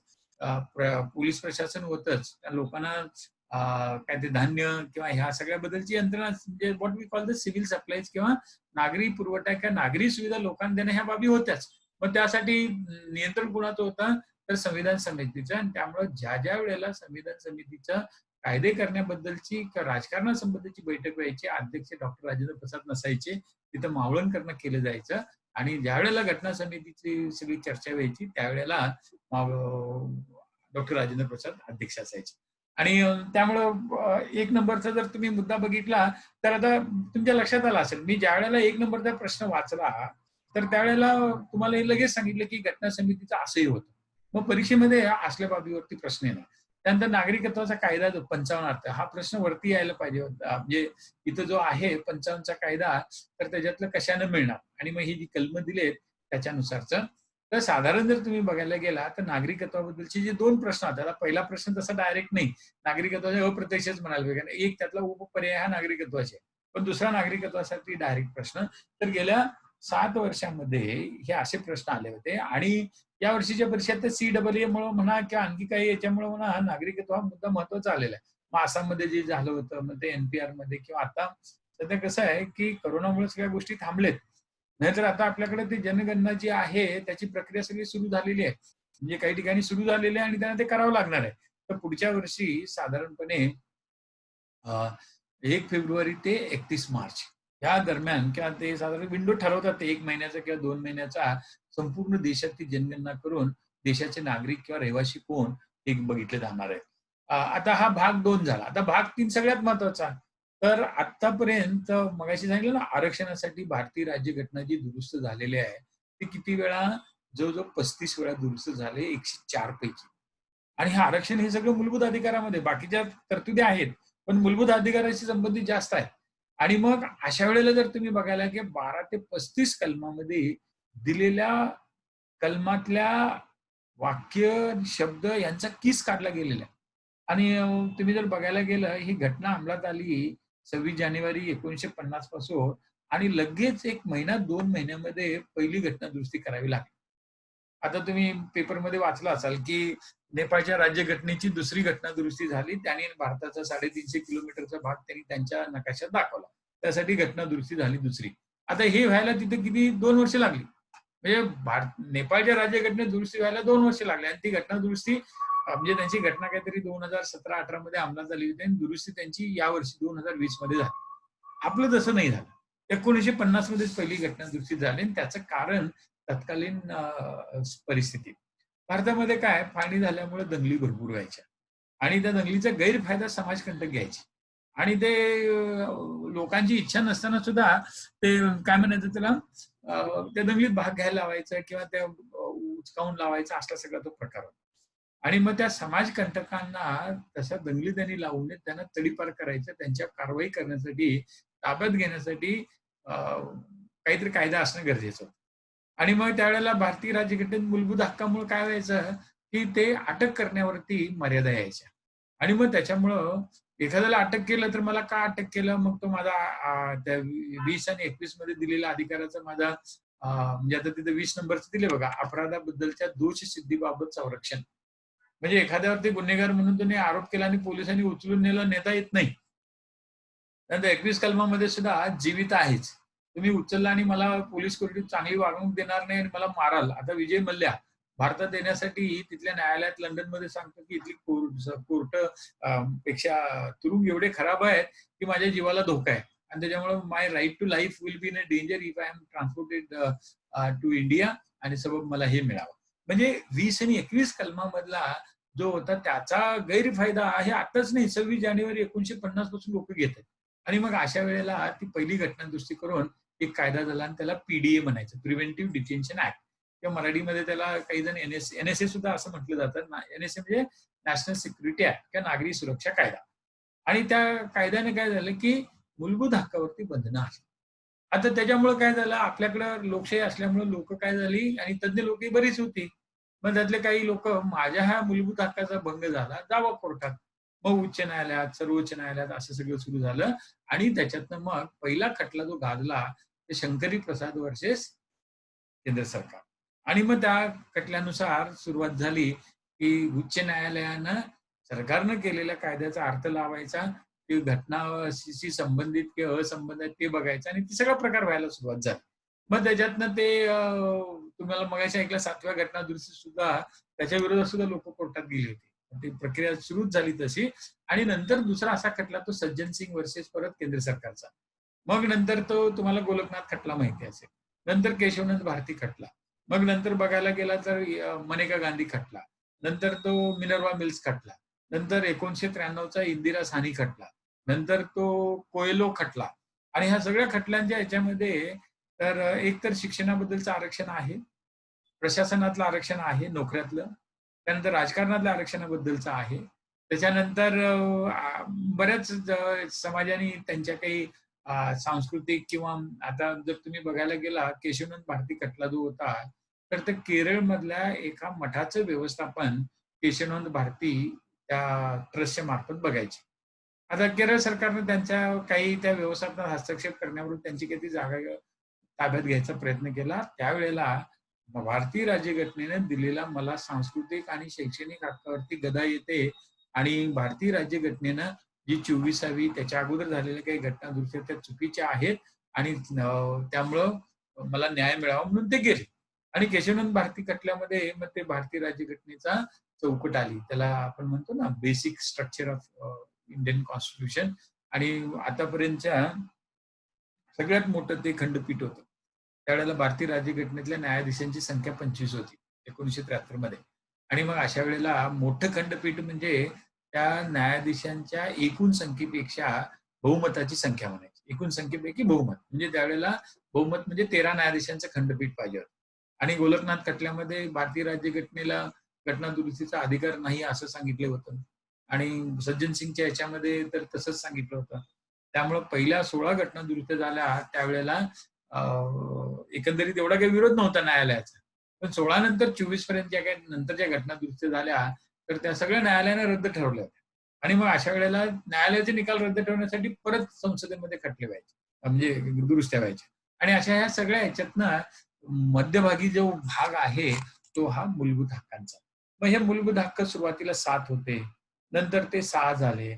मग त्या 6 मधला हा 31 नंबर निरसित जो आहे ना, 44व्या घटना दुरुस्तीनं काढून टाकला. मग त्याच्याऐवजी मग ते संपत्ती सध्या आपला कायदेशीर हक्क आहे. मग 31 ब, क मध्ये ते कायदेशीर हक्काची त्याची संपत्ती 31 काढून टाकला आणि त्याच्यात हे दिलेलं आहे. त्यानंतर डॉक्टर आंबेडकरांनी सांगितलं, की 32 हा जो काही कलम आहे, तो भारतीय राज्यघटनेचा आत्मा आहे. मग त्यामुळे हे 32 ते 35 कलम जे आहेत, तर त्यातल्या प्रत्येक कलमाबद्दल आतापर्यंत काय होऊन गेले, सगळ्यात जास्त 19 बद्दल. आता विनोद दुआ नावाचे एक टीव्ही पत्रकार आहेत. गेल्या आठवड्यात तर त्यांना उच्च न्यायालयानं अटक करू नका असा आदेश उत्तराखंड आणि दिल्ली प्रशासनाला दिला. कारण त्यांच्या विरोधात भाजपच्या आमदारांनी अ, ते एफ-आय-आर दाखल केला होता. आता हे कशाबद्दल झालं? तर त्या विनोद दुआनी काही सध्याच्या कोरोना आणि एकंदरीत सरकारच्या भूमिकेबद्दल प्रश्नचिन्ह निर्माण केलं. किंवा आता राहुल गांधींनी सुद्धा त्या सध्याच्या भारत-चीन संघर्षाबद्दल सरकारला काही प्रश्न विचारलेले आहेत. मग अशा वेळेला जर समजा एखाद्यानं एखाद्याच्या अभिव्यक्ती स्वातंत्र्यावरती जर मर्यादा आल्या, तर ते नेमकं काय? किंवा आपल्याकडे ज्यावेळेला आणीबाणी असते, त्यावेळेला ह्यातले कुठले हक्क राहतात, कुठले राहत नाहीत. तर ह्यातले कुठले हक्क सगळ्या भारतीय नागरिकांना मिळतात आणि परकीय नागरिकांना सुद्धा. आता कसाबला मुंबईवरती हल्ला केला आणि ते सगळं झालं. पण नैसर्गिक न्यायाच्या तत्वानुसार या मूलभूत अधिकारापैकी जीविताचा हक्क आणि दोषारोपचा हक्क सुद्धा परकीय नागरिकांना मिळतो. आणि त्यासाठी मग आपल्याकडे तुम्हाला माहिती असेल, की कसाबला त्या 2008 नंतर जवळ-जवळ पुढची 5 ते 6 वर्ष दिवसाला जवळ-जवळ काहीतरी 15 ते 16 लाख खर्च करून भारत सरकारने त्याला जिवंत ठेवलं. नंतर ते त्याच्यावरती कारवाई फाशीची वगैरे सगळ्या गोष्टी झाल्या, शिक्षा झाली त्याला. पण हा सगळा भाग आपल्या ह्याच्यामध्ये आहे. आणि मग ते आपल्याला माहिती असायला पाहिजे किंवा मध्यंतरी इटलीच्या खलाशांनी केरळमधल्या 2 खलाशांना त्या समुद्रातच मारलं होतं. आणि त्यावेळेला कोस्ट गार्डनी त्या इटलीच्या खलाशांना पकडलं, आपल्या न्यायालयात आणलं. न्यायालयाने त्यांना पोलीस कोठडी दिली. ते झालं आणि त्याच्यातनं भारत आणि इटलीचे संबंध बिघडायची परिस्थिती निर्माण झाली. आणि मग अशा वेळेला आपल्या देशामध्ये इतर देशांच्या पेक्षा सुद्धा परकीय नागरिकांना सुद्धा काही मूलभूत हक्क मिळतात. मग ते कुठले? मग अलीकडच्या काळात ते काय म्हणतात त्याला ते एन-आर-आय आहेत किंवा पी-सी-ओ आहेत. मग त्यांच्यावरती आधारित सुद्धा. तर हा भाग 3 जो आहे, मग त्याच्यावरती किती प्रश्न आले होते? तर जर तुम्ही बघायला गेला, तर त्याच्यावरती आपल्या परीक्षेमध्ये आतापर्यंत 4 प्रश्न आले. आणि हे प्रश्न तसे जर तुम्ही बघायला गेला, डायरेक्ट असे कलमावरचे नाहीत. पण आता इथं आता 21 कलम, 14 कलम ते विचारले किंवा 22 कलम. मग आता ह्या प्रत्येकात सुद्धा जर तुम्ही बघितलं, आता बघा घटनेच्या 22 कलम अंतर्गत काही गोष्टींचा अपवाद वगळता प्रतिबंधक स्थानबद्ध अंतर्गत जास्तीत जास्त किती काळ एखाद्या व्यक्तीला स्थानबद्ध केले जाऊ शकते. मग आता आपल्याकडे तुम्हाला माहिती असेल मिलिंद तेलतुंबडे यांना त्या काय ते पुण्यातलं तो म्हणजे he is considered as a urban naxalite आणि काही विचारवंतांना पुण्यातल्या ATSनी अटक करून त्यांना तुरुंगात टाकले. सध्या त्यांच्यावरती खटले चालू आहेत. आणि मग अशा वेळेला एखाद्या व्यक्तीला कुठल्या कायद्याखाली अटक करतायत आणि 6 महिने तुम्हाला हेबियस कॉर्पस सुद्धा मिळत नाही. मग तो कुठला? तर सध्या ते UAPA म्हणजे अनलॉफुल ॲक्टिव्हिटीज प्रिव्हेन्शन ॲक्ट आहे. म्हणजे जसा ॲप्सपा आहे त्याचं जरा थोडं माइल्ड व्हर्जन म्हणायचं. किंवा पूर्वी ताडा होता किंवा मध्ये पोटा होता किंवा आता आपल्याकडे NPDA सुद्धा आहे. NPDA म्हणजे Maharashtra prevention of disruptive activities act एक आहे. किंवा मोका आहे आपल्याकडे Maharashtra prevention of organised criminal activities act. मग आता हा सगळं जे काही आहे, तर त्याच्यामध्ये ते 22 कलमानुसारचं जे काही स्थानबद्धता आहे, मग आता आपण बघायचं 22 कलमाची मूळ तरतूद काय आहे. मग आता या 22 कलमामध्ये जर तुम्ही गेला, कुठे गेलं हे? एक मिनिट हां. तर 22 बघा, अटक व स्थानबद्धतेपासून संरक्षण. आणि मग हे माहिती असेल, तर मग आता हे याबद्दलचे कायदे, मग आता मगाशी तुम्हाला ते PDA सांगितला, NSA आहे किंवा आता अॅट्रॉसिटीमध्ये किंवा घरगुती हिंसाचार प्रतिबंध असेल किंवा 498 असेल. आता एखाद्या अधिकाऱ्यानं आपल्या पत्नीचा हुंड्यासाठी छळ केला आणि त्या पत्नीनं लगेच पोलीस ठाण्याला फोन करून सांगितलं, की नवरा आणि दीर किंवा सासूबाई मला त्रास देते. पोलीस येतात, सरळ त्या नवऱ्याला आणि सासूबाईला वगैरे उचलून नेतात. आणि त्यावेळेला जबाबदारी कुणाची असते? त्या गुन्हेगाराची किंवा आरोपीची, की प्रूव्ह करायचं, की बाबा आम्ही असं काही केलं नाही.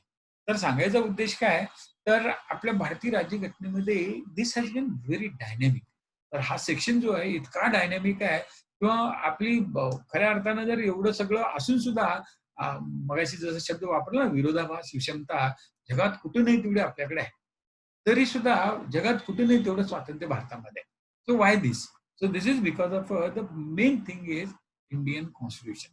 तर कॉन्स्टिट्यूशनमध्ये जसं स्टॅटिक गोष्टी ज्या आहेत, तसंच त्या कॉन्स्टिट्यूशनमध्ये इतकं डायनॅमिझम आहे, की ज्याच्यामुळं प्रत्येक घटनेचा किंवा जीवनाशी संबंधित प्रत्येक बाबीचा अर्थ आपल्याला चांगल्या पद्धतीनं त्याचा म्हणजे काढता येतो आणि त्याच्याबद्दल आपल्याला विचार करायला सुद्धा त्यातनं चालना मिळते. सो हे मूलभूत हक्काबद्दल झालं.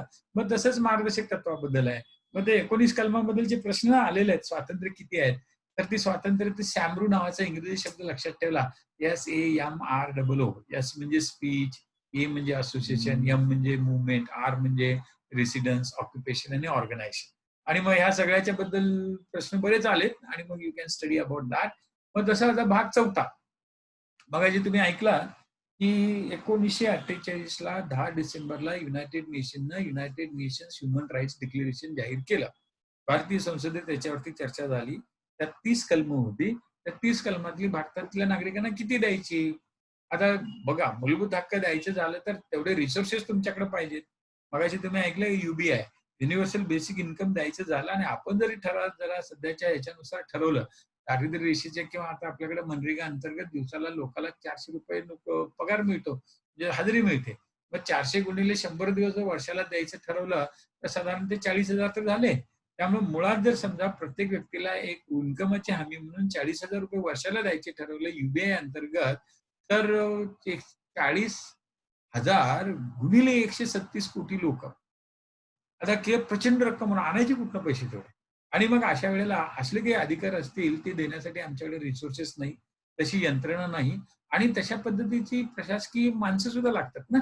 तसं असायला पाहिजे. राजकीय इच्छाशक्ती असावी लागते. या सगळ्यांचा थोड्याफार प्रमाणात त्रुटी असल्यामुळं आपल्याकडे काय घटना समितीने ठरवलं, की मूलभूत हक्कातल्या त्या 30 पैकी जाहीरनाम्यातले ते मगाशी सांगितले ना तुम्हाला, ते 7च हक्क द्यायचे आणि उरलेले 30 वजा 7 केले की 23 आणि आणखी काही बाबी या सगळ्या मार्गदर्शक तत्वामध्ये टाकायचे. आणि मग त्यावरती गांधीजींच्या विचाराचा प्रभाव, त्या काळातल्या मूलभूत म्हणजे त्या मानवी हक्क जाहीरनाम्याचा प्रभाव वगैरे पडला आणि मग 36 पासून 51 कलम ही याच्यामध्ये आली. आणि मग त्याच्यावरती सुद्धा प्रश्न जर बघितले तर आता 36 कलमावरती आला होता, 46 वरती आला होता, 39 वरती आला होता. आता हे येऊन गेलेले आहेत. मग 36 मधली काय तरतूद? मग आता उत्तरेचं 46 आहे. पण 36 मध्ये काय तरतूद ते बघायचं. तर 36 मध्ये त्या राज्य धोरणाच्या मार्गदर्शक तत्वाची व्याख्या दिलेली आहे आणि व्याख्या देऊन ती काय आहेत, कुणाला लागू होतात आणि नेमकं देशाचा त्याचा उद्देश काय आहे हे वगैरे त्याच्यात दिलेलं आहे. ते 46 जर बघायला गेलं तर इथं काय दिलंय, एस-सी, एस-टी आणि ओबीसी यांना शैक्षणिक आणि हे आर्थिक हित. आणि तुम्हाला माहिती असेल आता आपल्याकडे एस-सी-बी-सी आलेलं आहे किंवा मुसलमानांना आरक्षण मागितले जातं. तर हे देताना अनेक वेळेला वेगवेगळ्या ज्या समित्या नेमल्या जातात. म्हणजे आता महाराष्ट्रामध्ये मराठ्यांना जे आरक्षण दिलं त्यासाठी नारायण राणे समिती नेमली होती. तर नारायण राणे समितीने काय केलं, ह्या 46 कलमानुसार दुर्बलेतर घटक जे आहे तर त्यांचं शैक्षणिक आणि आर्थिक हित तपासण्यासाठी बार्टीला काम दिलं. बार्टीनं सर्वेक्षण केला आणि त्यांनी जो काही अहवाल दिला त्या अहवालामध्ये एक गोष्ट अशी लिहिली होती, की 2000 सालापर्यंत मराठा समाजातला एकही विद्यार्थी का एकही उमेदवार डायरेक्ट आय-ए-एस झालेला नाही. म्हणजे प्रशासनात. आता ते डेप्युटी कलेक्टरचे आय-ए-एस झालेली भरपूर मंडळी आहेत. पण असा यूपीएससीची परीक्षा दिली आणि एक सुद्धा 2000 पर्यंत झालेलं नाही. म्हणजे प्रशासनामध्ये मराठ्यांना डायरेक्ट आय-ए-एस ह्याच्यात मिळालेलं नाही म्हणजे ते मागास आहे. आणि मग त्यामुळे त्यांना प्रशासनाला आरक्षण मिळालं पाहिजे.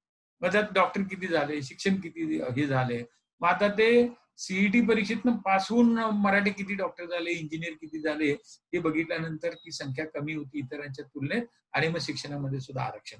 तर सांगायचा उद्देश असा, की भारतीय राज्यघटनेतल्या अशा ह्या सगळ्या कलमांची अंमलबजावणी करण्यासाठी म्हणजे वेगवेगळ्या इश्यूसाठी वेगवेगळी कलमं लागू पडतात. त्याचा आधार घेतला जातो आणि त्याच्यानुसारचे कायदे केले जातात.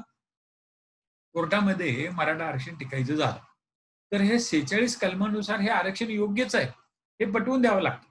आणि मग ती कामं कोणाला करायला लागतात? Solicitor general, attorney general, advocate general, त्यानंतर आपलं न्याय खातं म्हणजे महाराष्ट्राचं. तर हे सगळे लोकं त्यांना ते करावंच लागतं. So they will be asking questions on that. त्यानंतर 39 जर बघितलं गेलं, तर इथे बघा राज्याने अनुसरावयाच्या धोरणाची तत्त्वे आणि त्याच्यात सुद्धा समान न्याय आणि विधिविषयक मोफत सल्ला. तर भारतातल्या प्रत्येक नागरिकाला म्हणजे इव्हन ते कसाबला सुद्धा वकील दिला गेला आणि ते देण्याचं तरतूद भारतीय राज्यघटनेतली 39 कलम. मग त्यानंतर दुसरा प्रश्न त्याच्याबद्दल तर ज्याला आपण म्हणतो कमाल नागरी कायदे, जमीन धारणे कायदे जे आहेत, कमाल जमीन धारण कायदा त्याच्याबद्दल आहे. त्यानंतर अगदी हे 5वा प्रश्न जर बघितला तुम्हाला तर तुमच्या लक्षात येईल की ह्या तरतुदी सुरुवातीला घटनेत नव्हत्या. पण नंतर घटना दुरुस्त्या करून त्या घालण्यात आल्या. मग आता 42व्या घटना दुरुस्तीने ह्यातल्या 42व्या घटना दुरुस्तीने ही गोष्ट केली, की मूलभूत हक्कावरती बदल आणायचा प्रयत्न केला आणि मार्गदर्शक तत्वामधल्या गोष्टींना प्राधान्य दिलं. मग आता असं होत गेलेलं आहे. मग 44व्या घटना दुरुस्तीने त्याच्यात बॅलन्स आणायचा प्रयत्न केला. मग अगदी दारू पिण्याबद्दल सुद्धा जो काही भाग आहे, कारण भारतीय राज्यघटनेतल्या मार्गदर्शक तत्वामध्ये दारूबंदीसाठी सरकारनं कायदा केला पाहिजे असं सांगितलं जातं. आणि दुसऱ्या बाजूला ज्या आपल्याकडे भाग 13, 14, 15 याच्यात आर्थिक संबंधामध्ये सरकारचे उत्पन्न वाढवण्यासाठी तो दारूवरती एक्साईज कर लावला गेला पाहिजे, हे सांगितलं जातं. म्हणजे एका बाजूला भारतीय राज्यघटनेत मार्गदर्शक तत्वामध्ये दारूबंदी कायदा आहे. तर तशाबद्दल काहीतरी करा म्हणून सांगितलंय. आणि दुसऱ्या बाजूला भारतीय राज्यघटनेच्या 13-14 या आर्थिक संबंधामध्ये म्हणजे केंद्र राज्य संबंधात जे आर्थिक संबंधाची बाब आहे, त्याच्यात दारूवरती कर लावा असं सुद्धा सांगितलेलं आहे. म्हणजे काय झालंय, की अशा तरतुदी आहेत, म्हणजे विरोधाभासी तरतुदी आहेत, पण त्याचा अर्थ कसा लावायचा आणि ते कुठल्याला कशाला महत्त्व द्यायचं, हे शेवटी आपल्याला ठरवतं कोण? न्यायालय. त्यासाठी न्यायालय मग पाठीमागच्या काही निकालांचा आधार घेण्याबरोबर तत्कालीन परिस्थिती आणि सरनाम्यात अभिप्रेत असलेल्या गोष्टी या सगळ्यांचा विचार केला जातो. आता 5वा भाग जो आहे 14वं, अगोदर हा नव्हता. मग 51 कलमातनं ती सुरुवातीला 42व्या घटनादुरुस्तीने 10 कर्तव्य आणि नंतर 11वं म्हणजे काय 6 ते 14 वयोगटातल्या आपल्या पोराला प्रत्येक पालकानं शाळेत घातलं पाहिजे, अशी ती 11 कर्तव्य आहेत सध्या. आणि मग हे इथं दिलेलं आहे तुम्हाला कुठलं आहे, कुठलं नाही असं वगैरे विचारलं जातं. तर त्याच्यावरती सुद्धा ह्या 51 वरती किंवा मूलभूत कर्तव्यावरती 11 किती 3 प्रश्न येऊन गेलेले आहेत. आता सगळ्यात महत्त्वाचा भाग म्हणजे जवळ-जवळ एक 20 पेक्षा जास्त प्रश्न या आता हा राज्यव्यवस्थेचा भाग. म्हणजे आता वरती जे सगळे जे आहेत ते आपण भारतीय राज्यघटना म्हणूया आणि भाग 5वा हा राज्यव्यवस्थेशी संबंधित येतो. आणि मग याच्यातले जे संघराज्य आहे, तर त्याच्यामधली जी कलमं जी आहेत ती जवळ-जवळ 105 पेक्षा भाग 5व्या मध्ये जवळ-जवळ 102 का 103 कलमं आहेत. आणि भारतीय राज्यघटनेतल्या 395 पैकी सगळ्यात जास्त कलमं ह्याच भागामध्ये आहेत. मग या भागात काय आहे संघराज्यात? तर ते पहिलं जे आहे कार्यकारी मंडळ, प्रकरण पहिलं. मग दुसरं प्रकरण जे आहे त्याच्यात विधिमंडळ म्हणजे संसद. मग तिसऱ्या याच्यामध्ये न्यायालय आहे. मग चौथ्या याच्यामध्ये राष्ट्रपतीचे काही अधिकार दिलेत. आणि 5व्या याच्यामध्ये परत ज्याला आपण म्हणतो की controller, auditor general, attorney general याची माहिती. मग आता हे सध्या काय झालंय, या सगळ्यांच्या बद्दलची थोडी-थोडी आपल्या म्हणजे आता कसं होतंय, की डायनॅमिक अभ्यास कसा करायचा? तर हे आता ही कलमं राष्ट्रपतीबद्दलची आहे, तर त्याच्याबद्दल वर्तमानपत्रात काही बातम्या आल्या का? त्याच्याबद्दलची वगैरे माहिती आपण बघायची. मग आता ह्या राष्ट्रपतीबद्दलचे जे प्रश्न आहेत ते स्टॅटिक बरेच आहेत. पंतप्रधान, राष्ट्रपती याच्यात दोन्ही येतात. मग आता याच्यात सुद्धा बघा वाजपेयींच्या बद्दल प्रश्न येऊन गेला होता चालू घडामोडीमध्ये किंवा आपल्या पंतप्रधान नरेंद्र मोदींनी न्यूयॉर्कच्या दौऱ्यामध्ये तिथल्या सभेत केलेल्या भाषणाच्या बद्दलचा प्रश्न होता. किंवा ब्रिटनच्या पंतप्रधानांनी भारतीय पंतप्रधानांची तुलना केलेली होती. तर असे प्रश्न येऊन गेलेत. म्हणजे चालू घडामोडीतले काही भाग आणि येऊन गेलेले तर असे 6 प्रश्न त्याच्यावरती. संसदेबद्दलचे प्रश्न. मग आता कसं आहे माहिती आहे, की सध्या राज्यसभेच्या निवडणुका झाल्या. मग आता इथे 80 कलम राज्यसभेची घनता. मग आता राज्यसभेच्या निवडणुकीबद्दल कुठं असणार, काय असणार, मग याच्याबद्दलचे प्रश्न आपल्या परीक्षेला येणार. मग ती निवडणूक कशी घेतली जाते, लोकसभा आणि राज्यसभेच्या निवडणुकीतला फरक काय, त्यांच्या अधिकारातला फरक काय, याच्यावरती येऊ शकतात. आणि मग इथे एकंदरीत जर तुम्ही बघायला गेला तर हे 122 पर्यंत ही कलमं विधिमंडळाबद्दलची आहे. 78 पर्यंतची जी कलमं होती ती राष्ट्रपती आणि पंतप्रधानाबद्दलची होती. आणि विधिमंडळातल्या याच्यातले सुद्धा प्रश्नांचं स्वरूप जर तुम्ही वाचल्यानंतर लक्षात येईल, की रचना, अधिकार, त्यानंतर प्रक्रिया याच्याबद्दल जवळ-जवळ याच्यावरती 8भर प्रश्न विचारले होते. मग राष्ट्रपतीचे वैधानिक अधिकार, म्हणजे राष्ट्रपतीला वटहुकूम काढायचा अधिकार आहे 123 कलम. मग असा काही वेळेला डायरेक्ट असे सुद्धा प्रश्न येतात, की राष्ट्रपती कोणत्या कलमानुसार वटहुकूम काढतो. तर ते 123 आलं. नंतर न्यायमंडळ आलं. मग 124 ते 147 हे न्यायमंडळाबद्दलची कलमं आहेत. मग त्याच्यातली काही बऱ्याच महत्त्वाच्या बाबी ज्या आहेत, तर त्या घेतल्या पाहिजेत. आणि मग इथं आता शंकरी प्रसाद विरुद्ध भारत सरकार 1950 चा आहे. गोलकनाथ विरुद्ध पंजाब राज्य हा 1969 केशवनंद भारती विरुद्ध केरळ राज्य 1973, मिनोरा मिल्स विरुद्ध भारत सरकार 1980. म्हणजे हे खटले जे आहेत आणि या खटल्यांनी सर्वोच्च न्यायालयानं संसदेनं केलेले कायदे किंवा केलेले काय जे काही अधिकार किंवा हे जे असतील 368 कलमाच्या अर्थाचं म्हणजे 368 कलम घटनादुरुस्तीचा अधिकार जो काही संसदेला आहे तो कसा आहे? मग त्यात मर्यादा येऊ शकते का? आणि मग ते मर्यादा आणली. मग ती काढून टाकण्यासाठी संसदेने परत घटनादुरुस्ती केली. मग ती योग्य की अयोग्य असं सगळं या ह्याच्यातनं सांगितलं गेलेलं आहे. मग त्यात न्यायालयीन पुनर्विलोकन. मग ते न्यायालयीन पुनर्विलोकनावरती बघा 3 प्रश्न येऊन गेले 7 वर्षामध्ये. आणि त्यावेळेला तुलना करताना भारतातलं न्यायालयीन पुनर्विलोकन, अमेरिकेतलं आणि ब्रिटनमधलं आणि या सगळ्यांच्यावरती आधारित असे 4 येऊन प्रश्न येऊन गेले. 5वा जो भाग आहे, प्रकरण 5वं ते म्हणजे कंट्रोलर अँड ऑडिटर जनरल. मग ते 148 ते 151 आणि मग असं जर तुम्ही बघितलं तर मगाशी सांगितल्याप्रमाणे 51 कलमापासनं 151 म्हणजे अशी जवळजवळ 102 कलम होतात ही संसदेसाठी, पंतप्रधानासाठी, राष्ट्रपतीसाठी, सर्वोच्च न्यायालयासाठी, कंट्रोलर ऑडिटर जनरलसाठी, अटर्नी जनरलसाठी आहेत. आणि मग त्याच्यावरती आधारित तुम्ही बघितलं असाल प्रश्न काही कमी नाही आहेत, विचारले जातात. स्टॅटिक अँड डायनॅमिक दोन्हीचा अभ्यास करायचा. आता घटक राज्य. मग घटक राज्यात राज्य कुणाला म्हणायचं 152 कलमामध्ये. मग सुरुवातीला तुम्हाला मगाशी ऐकलं असेल एक कलमाचा सांगड इथे घालता येते. एक कलम भारतीय राज्यघटनेमध्ये आहे, त्याच्यात यादी दिलेली आहे. तर भारताचं जे union of India is made up of dash dash आणि मग त्याच्यामध्ये सगळ्या त्या राज्यांची नावं आणि मग ते राज्य मग सुरुवातीला तो प्रॉव्हिन्स होता, नंतर स्टेट आला, मग युनियन टेरिटरी आहे, मग एनसीटी आहे. मग ह्या 152 कलमामध्ये ह्या सगळ्यांच्या अर्थ व्यवस्थित दिलेला आहे. आणि मग नंतर राज्य प्रकरण दुसरं येतं राज्यपालाबद्दल. राज्यपालाबद्दल 153 ते 167 जर धरलं तर 14 कलम राज्यपालाबद्दल आहेत. आणि सध्या महाराष्ट्राचे राज्यपाल तसं नाही म्हणायला गेलं तर सतत चर्चेमध्ये आहेत. आणि त्याच्यामुळं त्या राज्यपालांचे जे काही आपण ज्याला काय म्हणतो अधिकार असतात ना, ते discretionary power of the governor.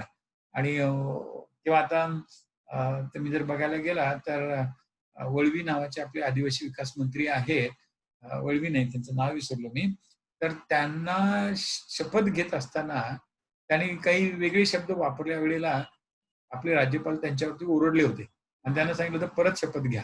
तर शपथेचा जो काही एकंदरीत फॉर्मॅट आहे तो भारतीय राज्यघटनेच्या परिशिष्टांमध्ये आहे, दुसऱ्या परिशिष्टात. आणि मग त्यावेळेला त्याच्यानुसारच ती शपथ घ्यावी लागते.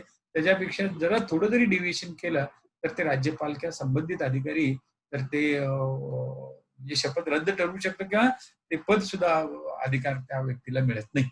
आणि मग नंतर बाकीचे काही जे अधिकार आहेत तर ते राज्यपालांच्या बद्दल ही सगळी कलम महत्वाची आहेत. आणि साधारण बघा की ते काय म्हणतात त्याला सरकारी आयोगानं राज्यपाल कसा नेमायचा आणि त्यात बोमाई खटल्यामध्ये सुद्धा राज्यपाल निवडताना किंवा नेमणूक करताना कुठल्या गोष्टी असायला पाहिजेत. आणि अलीकडे आता मणिपूरच्या विधानसभेत तुम्हाला माहिती असेल सगळा गोंधळ चाललाय तो. मग तिथल्या राज्यपालाची भूमिका आणि ह्या सगळ्या ह्याच्यावरती not only the role by speaker of legislative assembly, but as well the role played by the speaker of the legislative assembly of Manipur is again very suspicious किंवा confusing आणि त्यातून तिथे घटनात्मक पेच निर्माण झालाय. तर त्याच्यावरती आधारित काही प्रश्न येऊ शकतात. आणि मग इथं राज्यपालांच्या बद्दलची ही जी आहे सगळं जरा तुम्ही लक्षात घेतलं पाहिजे. त्याच्यानंतर आता ही 14 प्रश्न बघा ना, महाराष्ट्राच्या राज्यपालावर कोणती विधान सत्य आहे. मग हा प्रश्न गेल्या 7 वर्षात आला. मग आता याचं उत्तर सध्या बदलू शकतं. मग पहिले लिहिले ते अँग्लो जमातीमधील एकाच विधान परिषदेतील नामनिर्देशित करू शकतात. आता कसं होतं आपल्याकडं की ते अँग्लो इंडियन जमातीमधील किमान दोघाच विधानसभेवर नामनिर्देशित. तर आपल्याकडे अगोदर एक विधानसभेवरती नामनिर्देशित करायचा अधिकार राज्यपालाला होता. पण अलीकडच्या त्या घटना दुरुस्तीनुसार 104 तो अधिकार म्हणजे अँग्लो इंडियन समाजाचं प्रतिनिधित्व जे आहे संसदेत आणि विधिमंडळातलं देशभरचं ते रद्दच झालेलं आहे. आणि मग थोडक्यात काय की मागं आलेला प्रश्न आणि आता त्या प्रश्नाचं जर उत्तर काढायचं झालं तर सद्य परिस्थितीमध्ये त्याच्यात बदल होऊ शकतो. मग 371(2) नुसार महाराष्ट्राच्या राज्यपालाला वेगळे अधिकार आहेत आणि मग त्याचाच अधिकार करून त्यांनी आता वन हक्क कायद्यातले वनातली कुठली उत्पादनं त्याच्याबद्दल दुरुस्ती त्या कायद्यात दुरुस्ती करण्याबद्दल स्वतःच्या अधिकारात त्यांनी वटहुकूम काढलेला आहे. आणि ती साधारण महिन्यापूर्वी झालेली घटना आहे. मग त्यामुळे हे 4 नंबरचा जो प्रश्न आहे त्याच्याबद्दल असा म्हणजे हाच प्रश्न पण आताच्या संदर्भात येऊ शकतो. मग असला जर थोडा भाग आपण बघायचा. त्याच्यानंतर थोडक्यात हे विधिमंडळ, मग विधानसभा, विधान परिषद आणि त्याच्याबद्दलची माहिती. मग आता मणिपूर विधानसभेत किती आमदार आहेत असा सुद्धा प्रश्न येऊ शकतो. आणि मग त्या याच्याबद्दलची आता ओडिशा विधानसभेने विधान परिषद निर्माण करण्याचा ठराव मंजूर केलाय. आणि मग आता प्रश्न निर्माण होतो की युनियन टेरिटरी जम्मू काश्मीरमध्ये आली आणि अगोदर जम्मू काश्मीरमध्ये विधान परिषद विधानसभा दोन्ही होत्या. मग आता युनियन टेरिटरी आल्यामुळे तिथल्या विधान परिषदेचं काय? कारण आतापर्यंत भारतात कुठल्याही युनियन टेरिटरीमध्ये विधान परिषद नाही आहे. मग जम्मू काश्मीरमध्ये राहणार की नाही राहणार, मग त्याच्यावरती सध्या अजून तो निर्णय झालेला नाही आणि मग परीक्षेमध्ये त्याच्याबद्दल सुद्धा प्रश्न येऊ शकतो. मग जसं राष्ट्रपतीचे वैधानिक अधिकार तसं राज्यपालाचे सुद्धा वैधानिक अधिकार आहेत आणि त्याच्याबद्दलचे येतात. नंतर सगळं तिकडे जसं प्रकरण 5 मध्ये सर्वोच्च न्यायालय होतं, इकडे उच्च न्यायालय आहे. तर थोडक्यात जर तुम्ही बघायला गेला आणि 6व्यातल्या हे दुय्यम न्यायालयाबद्दलची, मग त्यावरती सुद्धा प्रश्न आले. आणि आता इथे तुमच्या लक्षात येईल की भारतीय राज्यघटनेमध्ये सगळ्यात जास्त कलम 5व्यात आणि 6व्यात आहेत. 5व्यात जवळजवळ 102 कलम आणि 6व्यामध्ये जर नाही बघायला गेलं तर 90 कलम आहेत. आणि मग ह्या दोन भागामध्ये 5व्यात आणि 6व्यात पॅरलल म्हणजे समांतर जास्त आहे.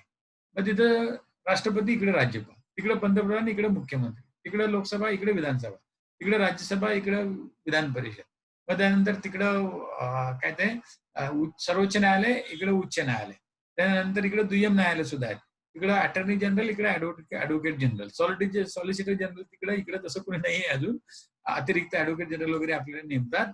तिकडे सीएजी आहे, इकडे तसं कोणी नाहीये. मग असा हा सगळा जो काही त्याची तुलना तुम्ही करत राहिला, मग त्यांना काय अधिकार आहेत, यांना काय अधिकार आहेत. तर तुलनात्मक जर अभ्यास केला आणि ती कलम कुठली कुठली आहेत, म्हणजे आता राष्ट्रपतीचा वटहुकूम काढण्याचा अधिकार आणि राज्यपालाचा वटहुकूम काढण्याचा अधिकार, त्या दोघांच्यावरती मर्यादा आहेत. पण मर्यादा असताना त्यात जर बघायला गेलं तर खरं स्वातंत्र्य वटहुकूम काढण्याचं राज्यपाला म्हणजे राष्ट्रपतीपेक्षा राज्यपालाला जास्त आहे. कारण राज्यपाल विधानसभेने पारित केलेले बरेच कायदे राष्ट्रपतीच्या संमतीसाठी राखून ठेवू शकतो आणि that is his discretionary power.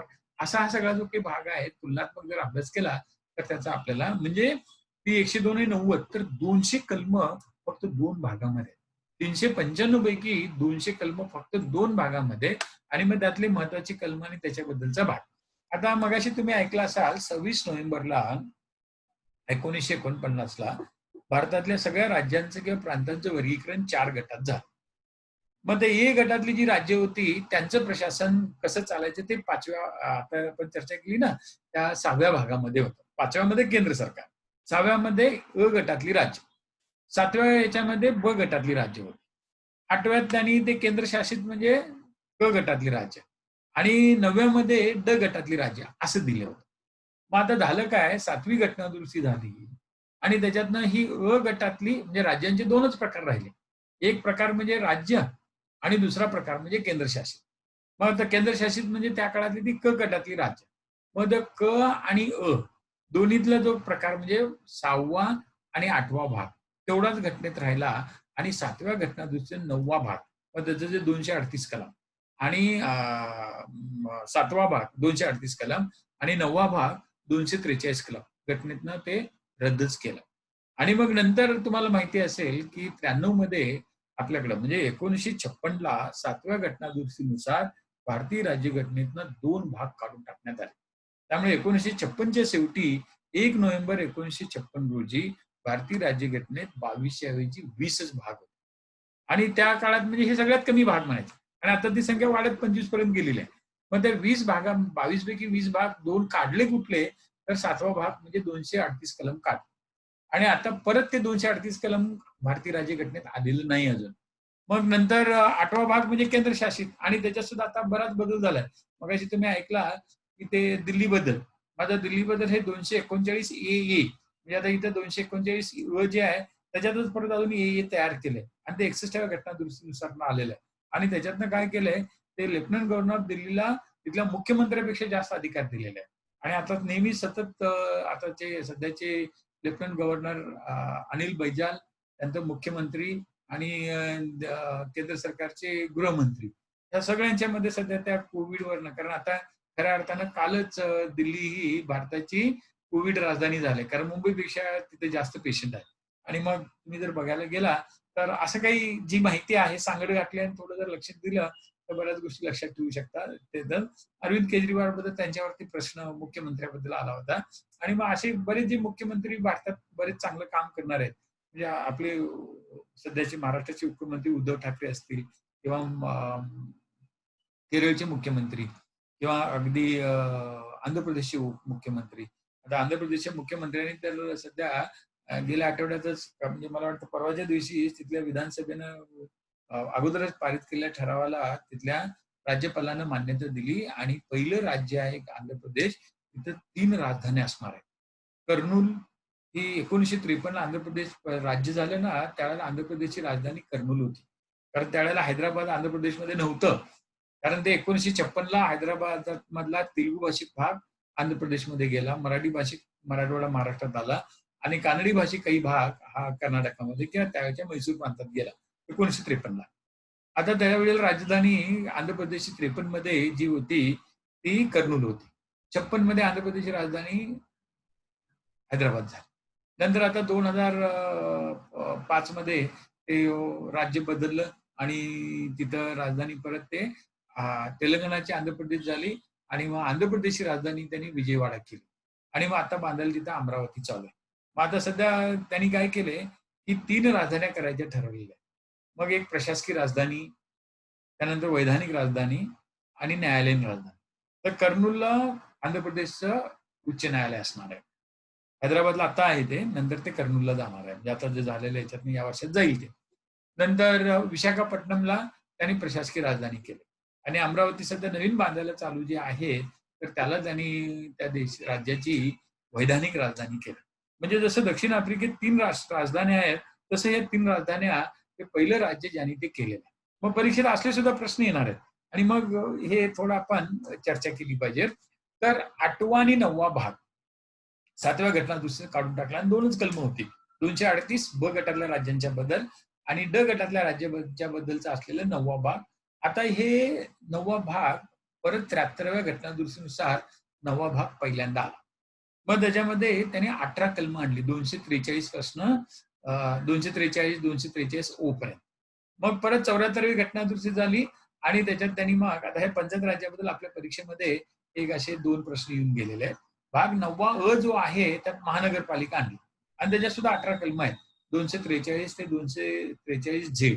आणि मग त्याच्यातलं जे सगळ्यात महत्वाचं कलम याच्यात जे 73व्या घटनादुरुस्तीमध्ये नाही आहे ते कुठलं, असा परीक्षेमध्ये एकदा प्रश्न आला होता आणि तो म्हणजे दुसरं काही नसून तर ते डीपीडीसी म्हणजे 243 झेड डी, जिल्हा नियोजनासाठी समिती जी आहे किंवा डिस्ट्रिक्ट प्लॅनिंग कमिटी जी आहे, तुम्हाला ह्या 73व्या घटनादुरुस्तीमध्ये दिसणार नाही.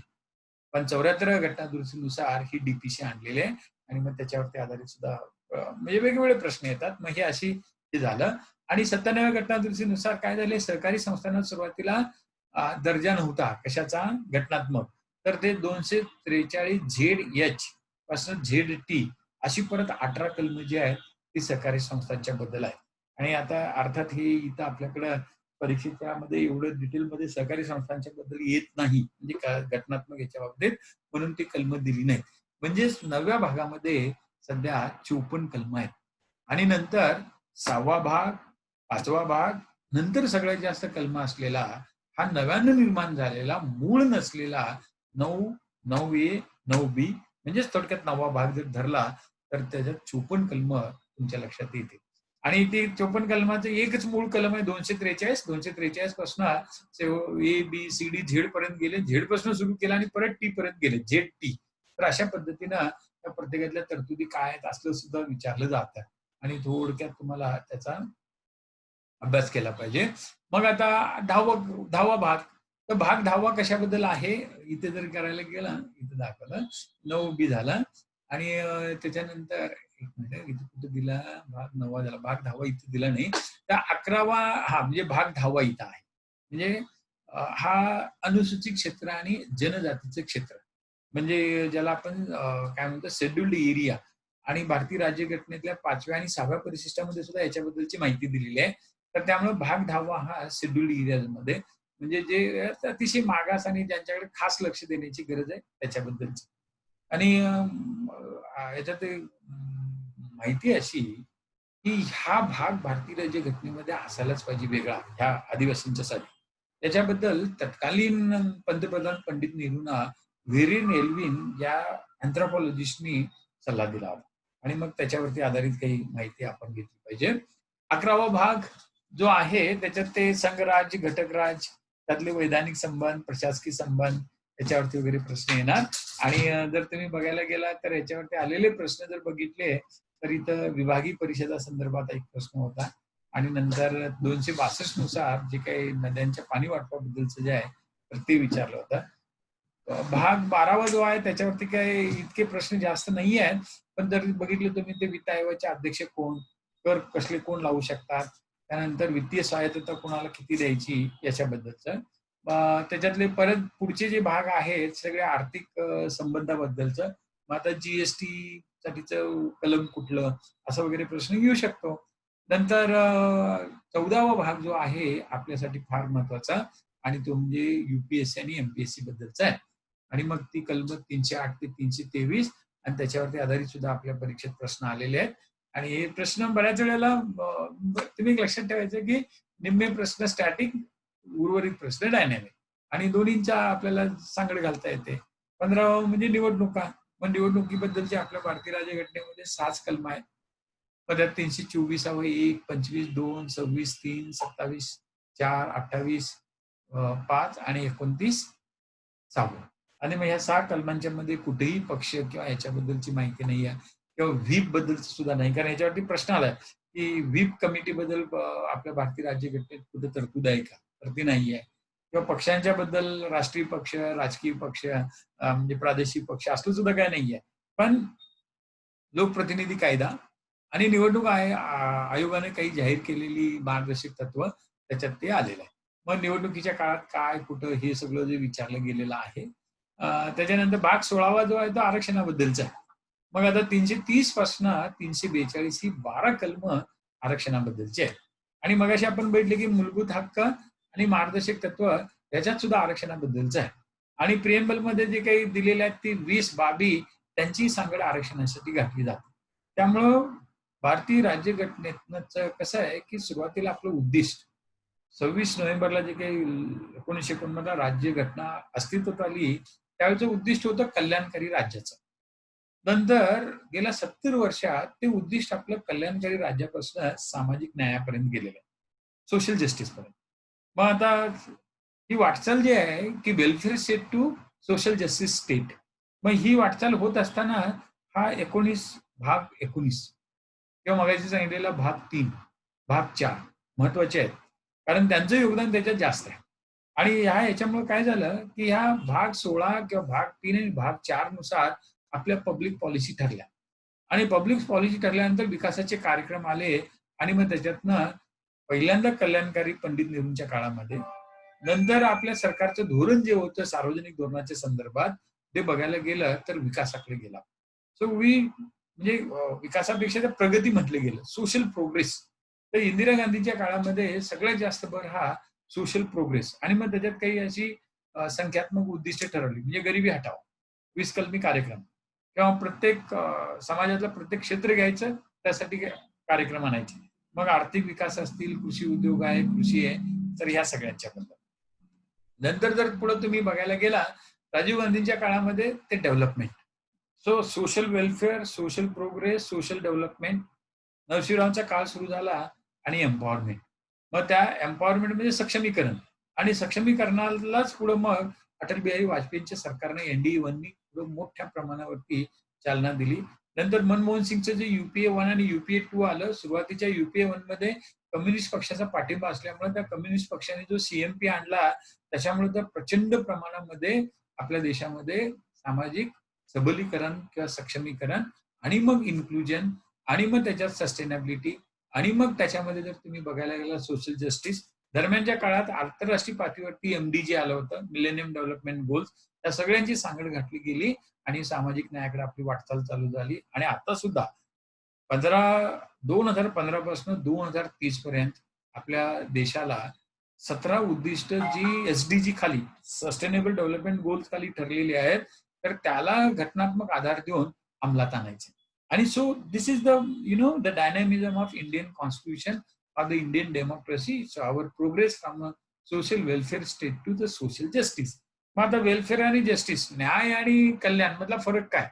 तर कल्याणमध्ये काही तज्ञ लोक उपेक्षितांचा विकास कसा व्हावा ह्याचं मार्गदर्शन करतात आणि न्यायामध्ये जो उपेक्षित आहे तो स्वतःच्या हक्कासाठी सबल होतो, जागरूक होतो आणि त्या हक्कासाठी म्हणजे काय आक्रमक होतो. म्हणजे न्यायामध्ये सगळ्यांना समानता जी आहे ती फार महत्वाची आहे. तो 16वा भाग आणि मग नंतर त्या 16व्या भागामध्ये हे सगळ्या जी प्रादेशिक भाषा, संघराज्याची भाषा याच्यावरती प्रश्न आणि मग हिंदी भाषेचा प्रसार वाढवणे यासाठी कलम कुठलं परिषद प्रश्न आला होता. मग आता इथं तुम्ही जर बघायला गेला तर अशा पद्धतीने जर अभ्यास केला तर लगेच लक्षात येईल तुमच्या की 351 कलमामध्ये हे आहे. मग 350 मध्ये काय आहे तर भाषिक अल्पसंख्याक म्हणजे काय आता मराठी भाषिकांच्यावरती बेळगावमध्ये बऱ्यापैकी अत्याचार होतात. मग अशा वेळेला त्या कर्नाटक राज्यानं तिथे मराठी भाषिक अल्पसंख्याकासाठी विशेष अधिकारी नेमलाय. सरकारनं किंवा राष्ट्रपतींनी सुद्धा नेमलाय, पण त्याला एवढे अधिकार दिलेले नाही. मग 348 कशाबद्दल आहे? तर सर्वोच्च उच्च न्यायालय अधिनियम विधेयके वापरायची भाषा. आणि आता हे 348 महत्वाचं एवढ्यासाठी की गेल्या महिन्यामध्ये हरियाणाच्या विधानसभेनं हरियाणातल्या सगळ्या न्यायालयांनी, उच्च न्यायालयापासून दुय्यम जिल्हा न्यायालयापर्यंत त्या तालुका न्यायालयांनी सगळ्यांनी म्हणजे अगदी काय ते JMFC क्लास 1, क्लास 2 या सगळ्यांनी त्या हिंदी भाषेतच किंवा हरियाणवी भाषेतच निकाल किंवा चौकशी केली पाहिजे किंवा ते कामकाज केले पाहिजे असं म्हटलंय. त्यामुळे मराठी भाषेमध्ये न्यायालयाचं कामकाज चालवायचं असेल तर कलम कुठलं तर 348. 343 कशाबद्दल आहे तर इथं केंद्र आणि राज्याची भाषा. मग आता हिंदी ही आपल्या देशाची राष्ट्रभाषा नाहीये. तर देशाच्या राष्ट्रभाषा ह्या जवळजवळ आपल्या भारतीय राज्यघटनेच्या 7व्या परिशिष्टात दिलेल्या 7व्या नाही 8व्या परिशिष्टात दिलेल्या सगळ्या भाषा त्या त्याच्यामध्ये येतात. मग जर समजा तुम्ही जर बघायला गेला तर हा भाग महत्वाचा आहे तसा. म्हणजे आता जो भाग कितवा बघितला आपण तर भाग 16वा. मग त्याच्यामध्ये जातीवर किंवा उपेक्षित घटकांच्या मध्ये भाषिक अल्पसंख्याक सुद्धा आहे. आणि आर्थिक अल्पसंख्याक म्हणजे आर्थिक मागासलेली लोक सुद्धा आहेत. मग हा एक महत्वाचा. आणि 20 म्हणजे सगळ्यात वादग्रस्त भाग सुद्धा आणीबाणीचा मानला जातो. 42 आणि 44व्या घटना दुरुस्तीमध्ये जी उलथापालथ झाली तर ती ह्या 20व्या भागातल्या तरतुदीमुळे. मग यातली 352 ची आणीबाणी राष्ट्रीय आणीबाणी.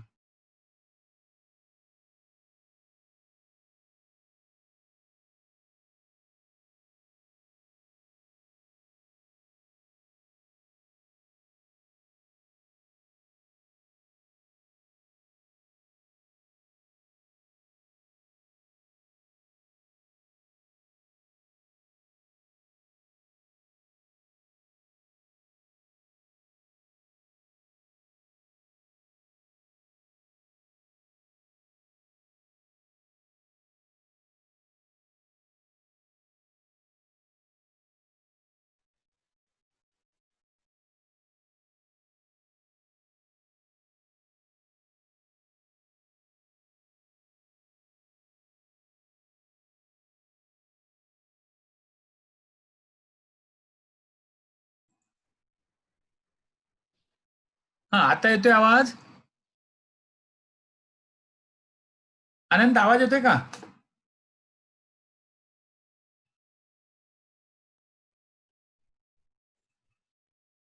ओके. सो आता आपण चर्चा जी केली ती 16व्या भागाची झाली. नंतर 17वा भाग सुद्धा बघितला आपण. त्यानंतर 18वा भाग जो आहे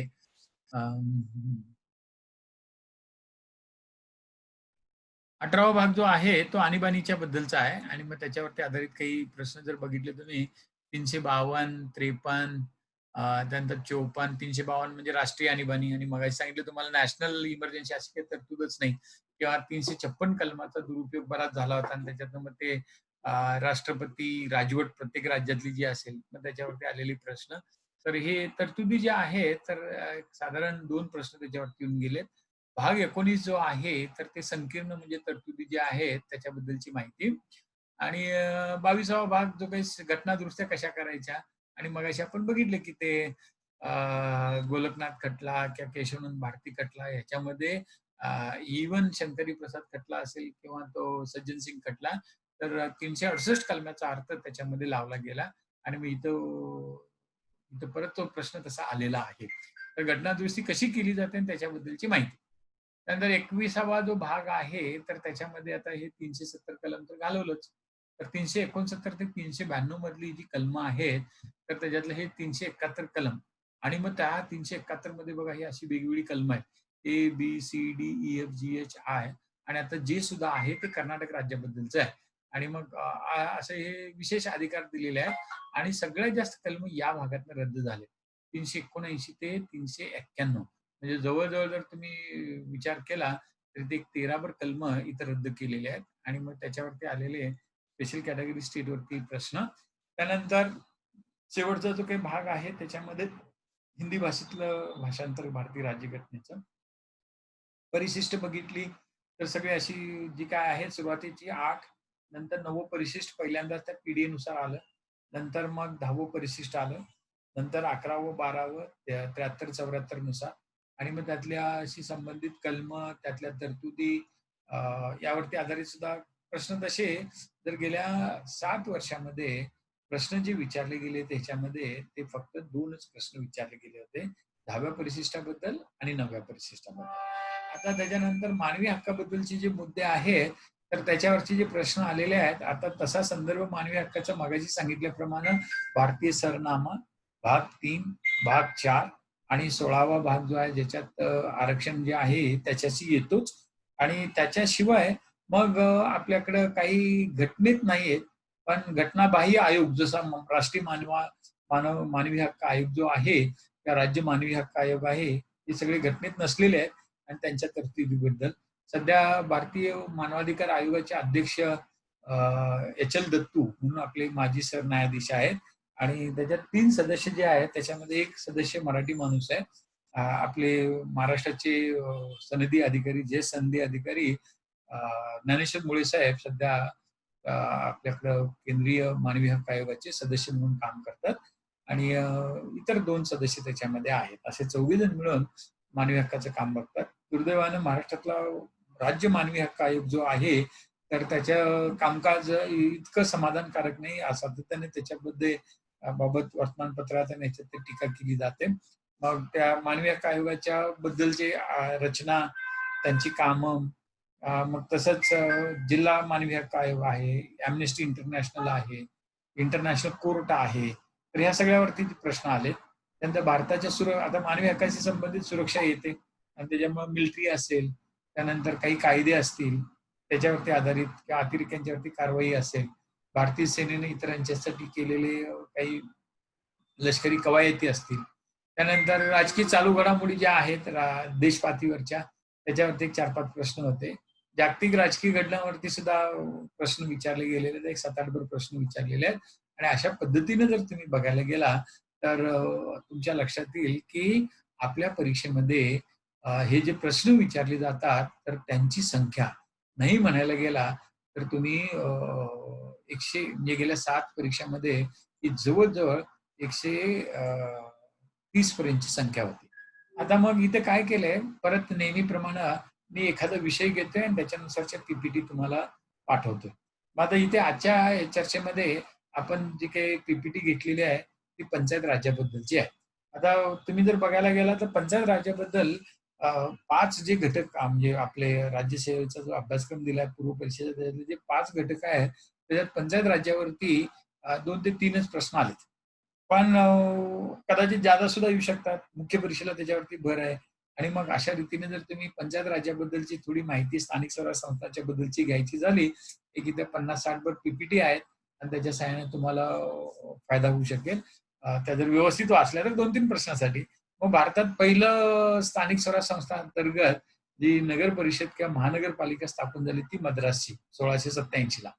नंतर बंगाल प्रांतामध्ये ग्रामपंचायतीचं पुनरुज्जीवन जवळ-जवळ 100 वर्षानंतर झालं. 100 म्हणता येणार नाही, जवळ-जवळ 200 वर्षानंतर 1870 मध्ये ब्रिटिशांनी केलं. आणि मग मग असे ऐकले की 1882 ला तो रिपन्नच आणि त्याच्यातनं लॉर्ड मेयो म्हणायचं 1870च्या काळातला आणि 1882 ला ते लॉर्ड मेयोनी म्हणजे आर्थिक विकेंद्रीकरण केलं आणि केंद्र मध्ये ज्याला आपण लोकल सेल्फ गव्हर्नमेंट ऍक्ट हा लॉर्ड रिपननी 82 ला मांडला, 83 पासून अंमलात आला. आणि मग याच्यामध्ये बरीच अशी माहिती दिलेली आहे. आता सध्या आपल्याकडे वेळेची मर्यादा असल्यामुळं मी त्याच्यावरती जास्त चर्चा करत नाही. तुम्ही मगाशी सांगितल्याप्रमाणे पाठवून द्या. काय म्हणतात त्याला ते, तुमचा मेल आयडी जर पाठवला तर आपल्याला हे म्हणजे पाठवता येईल सर. आता इथे तुमच्या लक्षात येईल की ह्या समित्यावरती प्रश्न आलेत. तर केंद्र शासनाने समिती नेमली होती पहिली बलवंतराय मेहता 57ला. मग त्याच्या शिफारशी कशा आल्या, मग त्यातल्या तरतुदी काय होत्या, मग तखतमल जैन 66ला, अशोक मेहता समिती 77ला, जी व्ही की राव समिती 85ला, एल एम सिंघवी 86ला, राज्य शासनाच्या याच्यामध्ये वसंतराव नाईक समिती 1960ला, बोंगीरवार समिती 70ला, पी बी पाटील समिती 84ला. आणि आपण सगळ्यांनी लक्षात घेतलं पाहिजे की पी बी पाटील समिती जी आहे, ह्या समितीनं फार महत्वाचं काम केलं. कारण सध्या 73व्या घटना दुरुस्तीचा आधार हा पी बी पाटील यांनी केलेल्या शिफारशीवरती आधारित 20 फेब्रुवारी 1992ला तत्कालीन महाराष्ट्राचे मुख्यमंत्री सुधाकर नाईक यांनी एक वट हुकूम काढला होता आणि महाराष्ट्रातल्या सगळ्या स्थानिक म्हणजे पंचायत राज्याचं स्वरूपच त्यांनी बदलून टाकलं होतं. आणि त्या वट हुकुमाच्या नंतर आपल्याला कायदा व्हायच्या अगोदरच केंद्र सरकारनं त्या वट हुकुमातल्या सगळ्या बाबी या संसदेमध्ये विचारात घेतल्या आणि त्यातून 73वी घटना दुरुस्ती झाली. तर खऱ्या अर्थानं 73व्या घटना दुरुस्तीला लागणारा सगळं स्केलेटन, या मूळ आधार जो आहे पी बी पाटील समितीच्या शिफारशीमध्ये आपल्याला आढळतो. त्याच्या अगोदर तत्कालीन ग्रामविकास मंत्री बाबुराव काळे यांच्या अध्यक्षतेखाली 1980 मध्ये आपले मुख्यमंत्री ए आर अंतुले होते, तर त्यांनी ती समिती नेमली होती. भूषण गगराणी समिती 1991 मध्ये ग्रामपंचायती आणि तालुका पंचायत समिती किंवा जिल्हा परिषदेना आर्थिक स्वायत्तता आणि आर्थिक स्रोत काहीतरी निर्माण झाले पाहिजेत त्याच्याबद्दलचे होते. आणि तसं जर बघायला गेलं तर ज्यावेळेला ग्रामविकास मंत्री म्हणून आर आर पाटलांनी कारभार घेतला हातामध्ये 2000 साली, तर त्यावेळेला मोठ्या प्रमाणात त्यांनी राज्य सरकारच्या ताब्यात असलेले ग्रामविकास अनेक विषय जिल्हा परिषदांच्याकडे कर्मचाऱ्यांच्या आणि अधिकाऱ्यांच्या सहित हस्तांतरित केले होते. आणि नंतर मग इथे 50% महिलांना आरक्षण असेल, अगोदर 33% होतं, नंतर 50%. आणि नंतर काही बऱ्याच ज्या बाबी आहेत त्या सगळ्याची माहिती या स्लाइडमध्ये सगळीकडे दिलेली आहे. आणि so you can study that. आणि प्रत्येक समितीने कशा शिफारशी काय काय केल्या याबद्दलची सुद्धा माहिती आहे. तर मला वाटतं की आजच्या याच्यात चर्चेमध्ये आपण इथंच थांबूया. तुम्हाला काही जर शंका असतील, अडचणी असतील, so you can write me back आणि मग त्यावरती मी आपल्याशी संपर्क साधेन. आणि तुमचा ईमेल आयडी जो आहे प्रत्येकाने जर पाठवला आपल्या व्हॉट्सअप ग्रुपवरती, so I be able to send you these PPTs and certain papers also, or any other information which you desire to receive. So thank you very much. आणि मग परत आपण उद्या भेटूया. आणि उद्याचं आपलं लेक्चर जे आहे ते अर्थशास्त्राचं आहे आणि त्याच्यावरती असंच मग मुद्दा घेऊन आपण चर्चा करूया. So thank you very much.